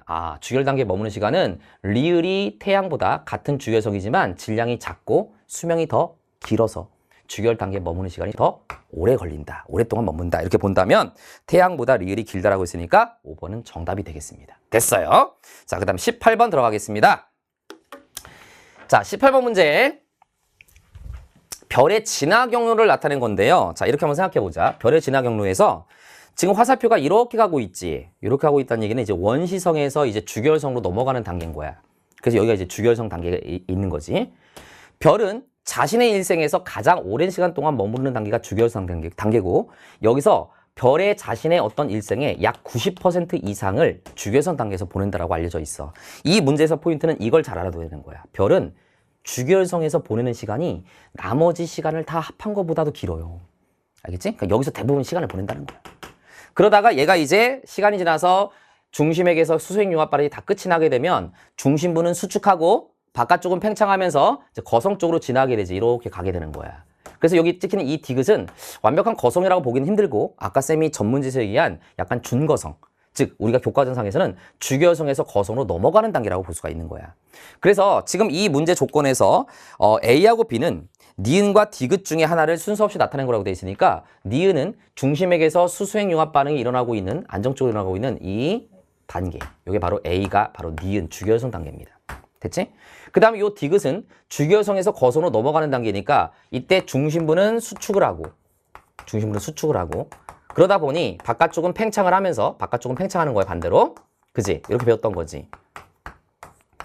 그러면서 중심부가 수축하다 보면 중심부의 온도가 높아지게 되고 온도가 높아지다 보니까 이제 중심 핵의 근처의 바깥쪽에 있는 요 지점들에서 온도가 열을 전달받아서 높아지면서 여기서 이제 뭐가 일어나? 수소행 융합 반응이 일어나서 수소가 헬륨으로 바뀌게 되는 거예요. 알았지? 여기를 우리가 수소강연소, 다른 말로 수소 껍질 연소 이렇게 표현하는 거지. 요거는 주기혈성에서 거선으로 넘어가는 단계고 따라서 요게 바로 디귿 상황이다라고 판단할 수 있는 이런 문제야. 되게 중요한 내용이야, 이것도. 그래서 이번 모의고사 퀄리티 상당히 괜찮네요. 칭찬해주고 싶습니다. 교육청. 알겠지? 뭐냐면 막 어렵다기보다는 우리가 공부를 꼭 해야 되는 것들을 잘 정리해서 문제를 낸 것 같아요. 정제해서. 일단 문제 보겠습니다. 기억. 니은에 위치할 때의 내부 구조는 A다라고 돼 있어. 자, 니은은 A 맞아요. 니은. 중심부 온도는 A보다 B일 때 높다? 그렇죠. A일 때보다 B일 때가 중심부가 수축하면서 온도가 더 높아지죠. 맞습니다. 디귿. 기역에서 디귿으로 지나는데 걸리는 시간분에 디귿에서 리을이라고 돼 있어. 기역에서 디귿으로 지나는데 걸린 시간분에. 뭐라고 돼 있냐면 디귿에서 리을로 지나는데 걸린 시간. 요걸 물어봤어. 그지? 그런데 내가 아까 얘기했잖아. 별은 자신의 일생의 대부분을 어디서 보낸다고요? 주기혈선 단계에서 보내. 그럼 기역과 니은 이 사이에 바로 주기혈선 단계가 있는 거잖아. 그러니까 요때의 시간이 무지하게 길 수밖에 없는 거야. 요때의 시간보다. 그치? 그럼 이 전체는 어떻게 되겠어? 작겠지. 뭐보다 작아야 돼? 1보다 작아야 되는 거야. 그래서 정답은 3번이 정답. 괜찮죠? 자, 그 다음에 19번 문제 보겠습니다. 자, 19번 문제는 자료 해석 문제인데 조금 특이한 문제가 나왔어. 그지? 생소한 용어가 이렇게 나왔는데 이런 생소한 문제가 나올 때는 당황해 하지 말고 그 용어에 대한 설명이 문제 자체에 제시가 되기 마련이야. 이 복사 강제력이라고 하는 이것을 우리가 외워서 푸는 게 아니라고요. 알았지? 생소한 용어야. 근데 이 문제에서 복사 강제력이라고 하는 것은 뭐냐면 대류 권계면에서 지표 쪽으로 어떤 전달되는 것을 얘기하는 거고 이때 우리가 기억해둬야 되는 것은 복사 강제력이 문제 조건에 의해서 양수와 음수로 나뉘는데 양수가 되는 경우에는 뭐라고 돼 있냐면 문제 조건에서 지표면 온도가 상승한대. 온도가 상승해. 음수가 되는 경우에는 지표면 온도가 뭐한대? 하강한대. 그치? 근데 우리가 여기가 좀 생소한 용어들이 많이 나오는데 대류 권계면이라는 용어가 나오거든? 이건 이제 뭐냐면 교과과정상에서 많이 알 필요는 없는 내용이긴 한데 여기가 온도가 되고요. 이 지표에서부터 높이 올라간다고 생각해봐. 높이. 됐어? 이게 높이야. 그랬을 때 여러분들 이게 이제 아마 중등과정이나 뭐 이렇게 좀 약간 저학년 때 배우는 내용인데 높이 올라가면서 온도가 낮아지는 구간이 나타났다가 높아졌다가 다시 낮아졌다가 높아지고 뭐 이렇게 되거든. 그래서 다 알아둘 필요는 없는데 뭐 대류권, 성층권, 중간권, 열권 뭐 이런 게 있어. 그래서 대류 권계면이라고 하는 건 뭐냐면 대류권에서 성층권으로 넘어가는 요 경계를 우리가 대류 권계면이라고 얘기해. 대류 권계면. 그래서 이 내용에서는 대류 권계면의 내용이 정의를 정확히 알아둘 필요는 없는데 보통 높이 약 11km 지점 지표에서부터 여기까지를 우리가 대류 권계면이라고 얘기해. 그래서 여기서 이쪽 지표 쪽으로 전달되는 것을 우리가 복사 강제력이라고 한다. 알았지? 근데 어떤 애가 어떤 물질이 이쪽 지표 쪽으로 전달되는가에 따라서 지표의 온도를 높일 수가 있고 낮출 수가 있다라는 거지. 그럼 당연히 우리가 생각해봐. 이제 우리 교과과정상에서 그래 우리가 온실기체라는 걸 배웠어. 온실기체가 많아지면 그래 온도는 높아져. 그러니까 지금 여기서 봤을 때 복사 강제력이 지금 0보다 양수 쪽으로 가고 있는 이러한 애들 있잖아. 이런 애들이 이 지표 온도를 높이는 역할을 하고 있는 거니까 이런 애들을 이제 우리가 온실기체라고 볼 수가 있는 거지. 다른 건 다 모르더라도 우리가 유명한 CO2라든가 메테인, 뭐 CFCS, 뭐 이거 아니? CFC. 시험에 잘 나오는 건 아니야. 이게 뭐야? 켄터키 프라이드 치킨 이러면 안 돼. 지금 이 반응이지, 그치? 그러다가 점점 느낌표로 간다니까. 자, 어쨌든 간에. 자, 얘를 우리가 프레온가스라고 얘기해. 알았지? 프레온가스. 이런 것들도 우리가 이제 온실기체야. 그래서 이것 때문에 온도가 높아졌다는 얘기야. 알았지? 그 다음에 복사 강제력이 음수를 갖고 있는 요런 애들이 있지. 요런 애들이 지금 요걸 보면은 에어로졸이라든가 구름, 그 다음에 반사율 이런 게 돼 있잖아. 그러니까 뭐냐면 이런 애들이 이제 뭐 미세먼지 같은 애들이야. 에어로졸은. 먼지. 대기 중에 부유하는 먼지들. 그 다음에 뭐 구름. 그 다음에 뭐 토지 이용에 의한 반사율. 뭐 이런 것들 있잖아. 이런 애들이 바로 뭐냐면 반사율을 높여. 그 반사율을 높인다는 얘기는 지구에 흡수되지 못하고 튕겨나가기 때문에 지구의 온도, 기온을 낮추는 역할을 한단 말이야. 그래서 지금 복사 강제력이 지금 음의 값을 갖고 있는 거야, 얘네들이. 됐지? 물론 이제 얘 같은 경우는 태양 복사는 이제 자연적 요인으로서 또 다시 약간 양의 값을 갖고 있는 거지. 자, 요걸 가지고 이제 문제 한번 접근해 보겠습니다. 자, 기억! 인위적 세부 요인의 복사 강제력은 모두 양의 값이다. 인위적 세부 요인이면 지금 어디까지를 얘기하는 거냐면 여기서부터 여기까지야 다. 얘만 자연적이잖아. 그럼 양도 있고 음도 있잖아. 그러니까 기억은 틀렸어. 그지? 그러니까 니은 복사 강제력의 총합은 1보다 작냐 크냐를 물어봤는데 우리가 시험 시간 30분인데 이걸 언제 다 근사를 따져갖고 막 더하겠어요. 그냥 대략 봐봐. 그냥 퉁칠 걸 한번 생각해보자. 선생님이 봤을 때 대략 요거 4개 하고 여기 음이지. 그 다음에 요거. 그 다음 요거 양이지. 대략 비교했을 때 뭐 얘랑 얘랑 좀 비슷하고 뭐 얘랑 얘랑 좀 비슷하고 뭐 얘는 얘보다 조금 많지만 뭐 얘를 따졌을 때 얘가 여기까지니까 요거 4개가 음수고 요거랑 다 더했을 때 5개가 양수라고 한다면 얘하고 얘하고는 얘가 더 많잖아. 양수가. 그러니까 요것만 따졌을 때도 이미 양수야. 근데 얘는 이제 여기가 다 양수잖아. 여기서부터. 그지? 그럼 여기까지만 따졌을 때도 얘가 이제 1에서 2 사이니까 대략 뭐 1.7 정도가 되는 거란 말이야. 근데 이제 요거 더한 거, 요거랑 요거를 따졌을 때도 양수가 더 많으니까 플러스 알파가 더 있는 거지. 뭐 정확히 따지지 못하더라도. 그럼 얘는 무조건 1보다 어때? 크지, 합했을 때. 아, 그러니까 니은 선지는 1보다 작다는 틀린 거야. 1보다 큰 거야, 무조건. 됐죠? 그럼 정답은 D급밖에 안 되네. 지표 온도가 상승하는데 가장 큰 영향을 끼친 세부 요인은 CO2이다. 그렇죠. CO2가 지금 보니까 가장 세부 요인 중에서 양의 강제력이 가장 크니까 온도를 가장 많이 높였다. 그래서 얘가 CO2가 온실효과에 대해서 지구의 온도를 높이는 기여도가 일반적으로도 커요. 알았지? 이렇게 볼 수가 있다. 됐죠? 자, 이렇게 본다면 정답이 3번이 정답이 되는 겁니다. 자, 우리 칠판 정리 잠깐 했고요. 자, 우리 이제 마지막 20번 문제 남겨놓고 있는데, 자, 이 20번 문제는 아마 좀 까다로웠을 거예요. 아마 좀 어려웠을 건데, 자, 이런 문제 진짜 잘 풀어야 돼. 그래서 내가 계속 얘기하지만 이번에 교육청 모의고사 잘 냈네요. 문제 잘 냈어요. 알겠지? 그래서 여러분들 이제 이런 문제를 잘 풀어야 되는데, 일단 한번 같이 한번 봅시다. 지금 상황적으로 봤을 때, 일단은 가에서 있잖아. A식이하고 B식이 있는데, 얘는 조금 원에 가깝죠. 근데 얘는 좀 더 많이 찌그러져 있지. 그럼 이게 바로 뭐냐면, 이 타원이 얼마나 찌그러져 있냐를 얘기하는 이심률을 얘기하는 거야. 그래서 지금 상황적으로 이 B식이가 A식에 비해서 일단 이심률이 크다는 것을 알 수가 있어. 이게 됐지? 그 다음에 이 문제에서는 여기가 이제 A식 입장에서는 태양과의 거리가 가장 멀리는 원일점이고 B식 입장에서는 여기가 태양과의 거리가 가장 멀리는 원일점이라고 본 거지. 근데 이제 봐봐. 이 문제가 이제 자료 해석을 잘해야 되는 건데 X라고 표현되어 있는 요거 있잖아. 요 기호. 요게 뭐냐면 문제 조건에서 공전 궤도면의 수직인 축이라고 돼 있어. 그쵸? 그리고 문제 발문을 보게 되면 두 번째 발문부터 볼게요. 나는 지구 공전궤도면의 수직 방향에서 바라본 지구 중심을 지나는 공전궤도면의 수직축에 대한 북극의 상대적인 위치라고 돼 있어. 그럼 이게 무슨 말이냐면 이런 거야. 우리가 지구는 자전축이 기울어져 있잖아요. 그지? 물론 이제 지구의 자전축은 뭐 시간에 따라서 조금 적게 기울어져 있을 때도 있고 조금 더 많이 기울어져 있을 때도 있긴 하지만 지구가 이렇게 있다고 했을 때 자전축이 이렇게 기울어져 있다고요. 그지? 자, 그런데 봐봐. 지구의 공전궤도면이라고 하는 건 뭐냐면 지구가 태양 주위를 돌 때 그 도는 면을 얘기하는 거야, 말 그대로. 그럼 선생님이 지금 그린 것은 옆에서 봤을 때 그림이잖아, 지구를. 그치? 그럼 태양이 만약에 뭐 이런 식으로 지구가 태양 주위를 이렇게 공전한다고 가정해보자. 약간 이런 느낌으로. 여기 태양이 이렇게 있는 거야. 왜 태양이 지구보다 작아요? 막 이런 질문 하지 마시고. 알았지? 그래서 자, 지구가 태양 주위를 돌고 있는 이 면, 옆에서 봤을 때 이 면을 지구의 공전궤도면이라고 얘기해. 약간 입체적으로 약간 이런 느낌인 거야. 그지? 그래서 지구는 이렇게 반시계 방향으로 태양 주위를 이렇게 공전하고 있는 거지. 이런 느낌으로 이걸 우리가 공전 궤도면이라고 하는 거야. 그지? 근데 자, 이 문제에서 지구의 공전 궤도면의 수직이라는 말의 의미는 뭐냐면 이 면에 대해서 수직이야. 이거야, 이거. 근데 지구 중심을 지나는 수직인 이거네, 이거. 이 선을 얘기하는 거야.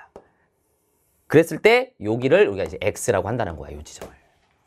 즉 무슨 말이냐면 이 그림은 위에서 바라본 거지 얘를 이렇게 위에서 쳐다본 그림이라고 볼 수가 있는 거야. 이걸 선생님이 지금 옆에서 그림을 그린 거고. 그래서 요게 수직이란 얘기지. 됐어? 다시 한번. 이 용어가 좀 어려웠어. 지구의 공전 궤도면에 대해서 수직인 축 그리고 지구 중심을 관통하는 거에 대한 상대적인 기역과 니은을 나타낸 거야. 그러니까 여기서 이렇게 쳐다본 거지. 근데 여기서 기역과 니은은 바로 북극의 위치를 나타냈다고 문제에서 돼 있거든. 북극은 뭐야? 지구의 자전축에 있는 여기가 북극이잖아. 그러니까 지금 그 말은 요 지점에서부터 요 기역까지가 22.2도라고 표현한 것은 바로 여기서 이렇게 선을 내렸을 때 지구의 자전축이 기울어져 있는 요 각도가 22.2도라는 얘기구나. 22.2도. 이거야. 됐니? 무슨 말인지?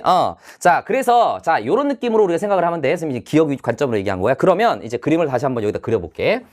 기역의 입장에서는 이제 그림이 어떻게 그려지는 거냐면 지구가 이렇게 있다고 했을 때 그지? 자, 요 수직인 축에 대해서 이쪽 방향으로. 그지? 여기가 북극의 위치니까. 그래서 이렇게 그려져 있다는 얘기구나. 그지? 그리고 지금 이때 여기서 요렇게 내리면 요 각이 지금 몇 도를 이루고 있다? 22.5도를 이루고 있고, 이때 태양 방향을 보게 되면 태양 방향이 지금 여기서 이쪽 방향에 태양 방향이 있다고 돼 있잖아요. 표시 자체가. 그지? 그럼 이쪽 방향에 태양 방향이 있다고 했으니까 이쪽 방향에 태양 방향이 있다는 얘기는 무슨 말이냐면, 아, 요렇게 연결했을 때 여기 태양이 있는 요런 상태야. 이런 의미야. 이게 기억의 그림이라는 거지. 그럼 이제 니은은 조금 빨리 갈게. 니은은 지금 보면은 지구의 공전궤도의 수직인 축에 대해서 요 중심에 대해서 북극이 지금 니은이 여기 있으니까 이쪽으로 길어져 있다는 얘기야. 자전축이 위에서 봤을 때. 그럼 이제 얘를 옆에서 본 그림으로 그리면 요렇게 돼 있다는 얘기야. 자, 이해되니? 무슨 말인지? 이해가 돼야 되는데. 이해됐죠? 그 다음에 얘는 이제 태양 방향이 이 북극에 대해서 이쪽 방향이 태양 방향이니까 이쪽 왼쪽에 태양이 있다는 얘기야. 요렇게. 요 상태란 얘기지. 됐니? 그런데 문제에서 기억과 니은은 각각의 시기에 원일점이 있을 때의 시기라고 했으니까 이제 결국 이런 얘기네. 여기 원일점이 바로 A 시기가 되는 거니까 요때, 자, 같은 색깔로 하자. 요때 보라색으로 그리면 지구는 이렇게 옆에서 본 그림으로 그리면 이렇게 그려져 있다는 얘기야. 되지? 그 다음에 태양 방향이 여기니까 이쪽 얘에 대해서 지구의 자전축이 기울어진 방향의 반대쪽에 태양이 있는 이런 상태라는 거지. 얘 같은 경우는 마찬가지로 여기서 이제 요렇게 그리면 얘는 마찬가지로 이쪽에 태양이 있는 요쪽 방향에 태양이 있는 방향이잖아. 그럼 여기서 태양의 방향이 이쪽인데 얘는 이렇게 길어져 있는 거지? 요 그림이잖아. 그래서 얘는 자전축이 요렇게 길어져 있는 요런 상태구나. 요것을 나타낸 거야. 이해됐지? 무슨 말인지. 그래서 태양이 지금 이쪽 방향에 있는 거야. 됐니? 요거야. 그리고 자전축의 경사각은 얘 같은 경우는 몇 도 길어져 있다? 몇 도? 22.2도 길어져 있고, 얘 같은 경우는 자전축의 경사각이 24.3도니? 이렇게 길어져 있다는 얘기야. 경사각이 얘가 더 크다는 얘기지. 그럼 봐봐라. 여러분들 이거 알지?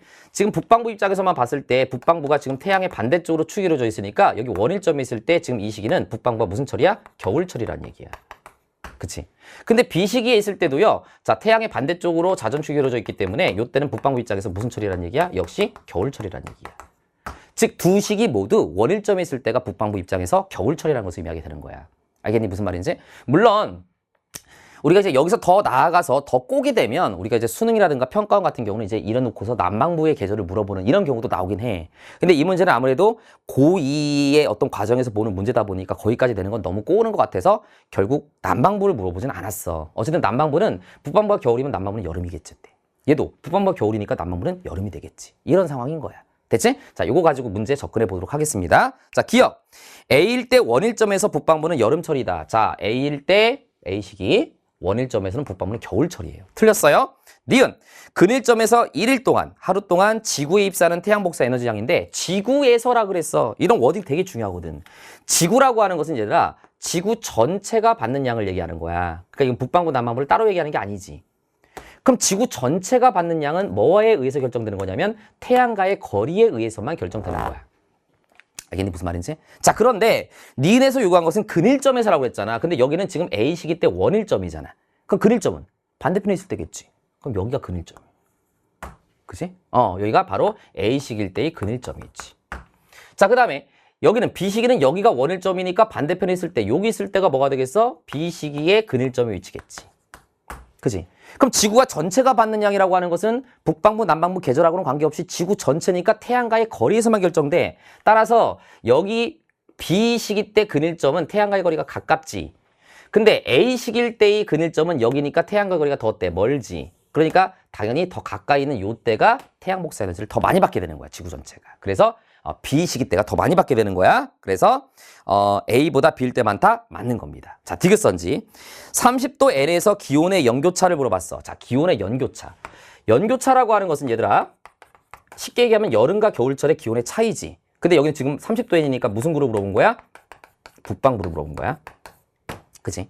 그럼 이것은 이렇게 생각할 수가 있어. 자, 첫 번째로는 연교차를 결정하는 게 자전축의 경사각이라는 게 있거든. 아까 얘기했지만 자전축의 경사각이 있는데 자전축의 경사각이 클수록 얘들아 여름철에 태양의 남중고도는 더 높아지고 겨울철에 태양의 남중고도는 더 낮아지기 때문에 여름은 더 뜨거워지고 겨울은 더 추워지니까 연교차가 증가하게 되는 거야. 그래서 사실은 이 문제는 경사각만 보고서 풀어도 상관은 없긴 하거든. 지금 얘는 A시기 때는 22.5도고 B시기 때는 24.5도지. 따라서 경사각이 B시기 때 더 크니까 A보다 B시기 때가 연교차가 더 크다라고 하고서 문제를 풀고 넘어가도 되는 문제긴 해. 근데 이러한 어떤 스킬적인 부분은 내가 이제 나중에 개념을 하면서 차츰차츰 알려줄 거니까 우리는 요것만 따지지 말고 나머지 하나도 따져보자고요. 어쨌든 우리는 천천히 배워가는 과정이니까 뭐를 따지면 되는 거냐면 이런 거지. A 시기 때는 북반구 입장에서 겨울인데 겨울일 때 태양과의 거리가 요 정도야. 그지? 근데 B 시기 때는 똑같은 겨울일 때 태양과의 거리가 더 멀지. 이 힘이 더 크니까. 그러다 보니까 같은 겨울을 비교했을 때 B 시기 때의 겨울이 태양과의 거리가 더 멀기 때문에 태양과의 거리를 따졌을 때도 겨울이 더 어떤 겨울이야? 추운 겨울이야. 그럼 여름은 더 더운 여름이겠지. 그러니까 B 시기 때가 요걸로 따졌을 때 태양과의 거리로 따졌을 때도 연교차가 더 커야 되는 거야. 이해됐지? 그래서 디귿선질은 맞는 선질 이렇게 우리가 해결을 해주면 되겠습니다. 자, 이해되셨죠? 무슨 말인지? 그래서 여기까지 해서 20번까지 해설이 됐고요. 우리 2년이 되면 다음에 우리 이제 1년 동안의 어떤 수능을 여러분들 지구학원으로 선택해서 가는 학생들 알겠지? 춘식이가 함께 하겠습니다. 선생님 믿고 잘 따라오시면 여러분들 원하는 점수가 나올 수 있도록 선생님이 최선을 다해서 강의하도록 하겠습니다. 자, 수고 많이 하셨습니다.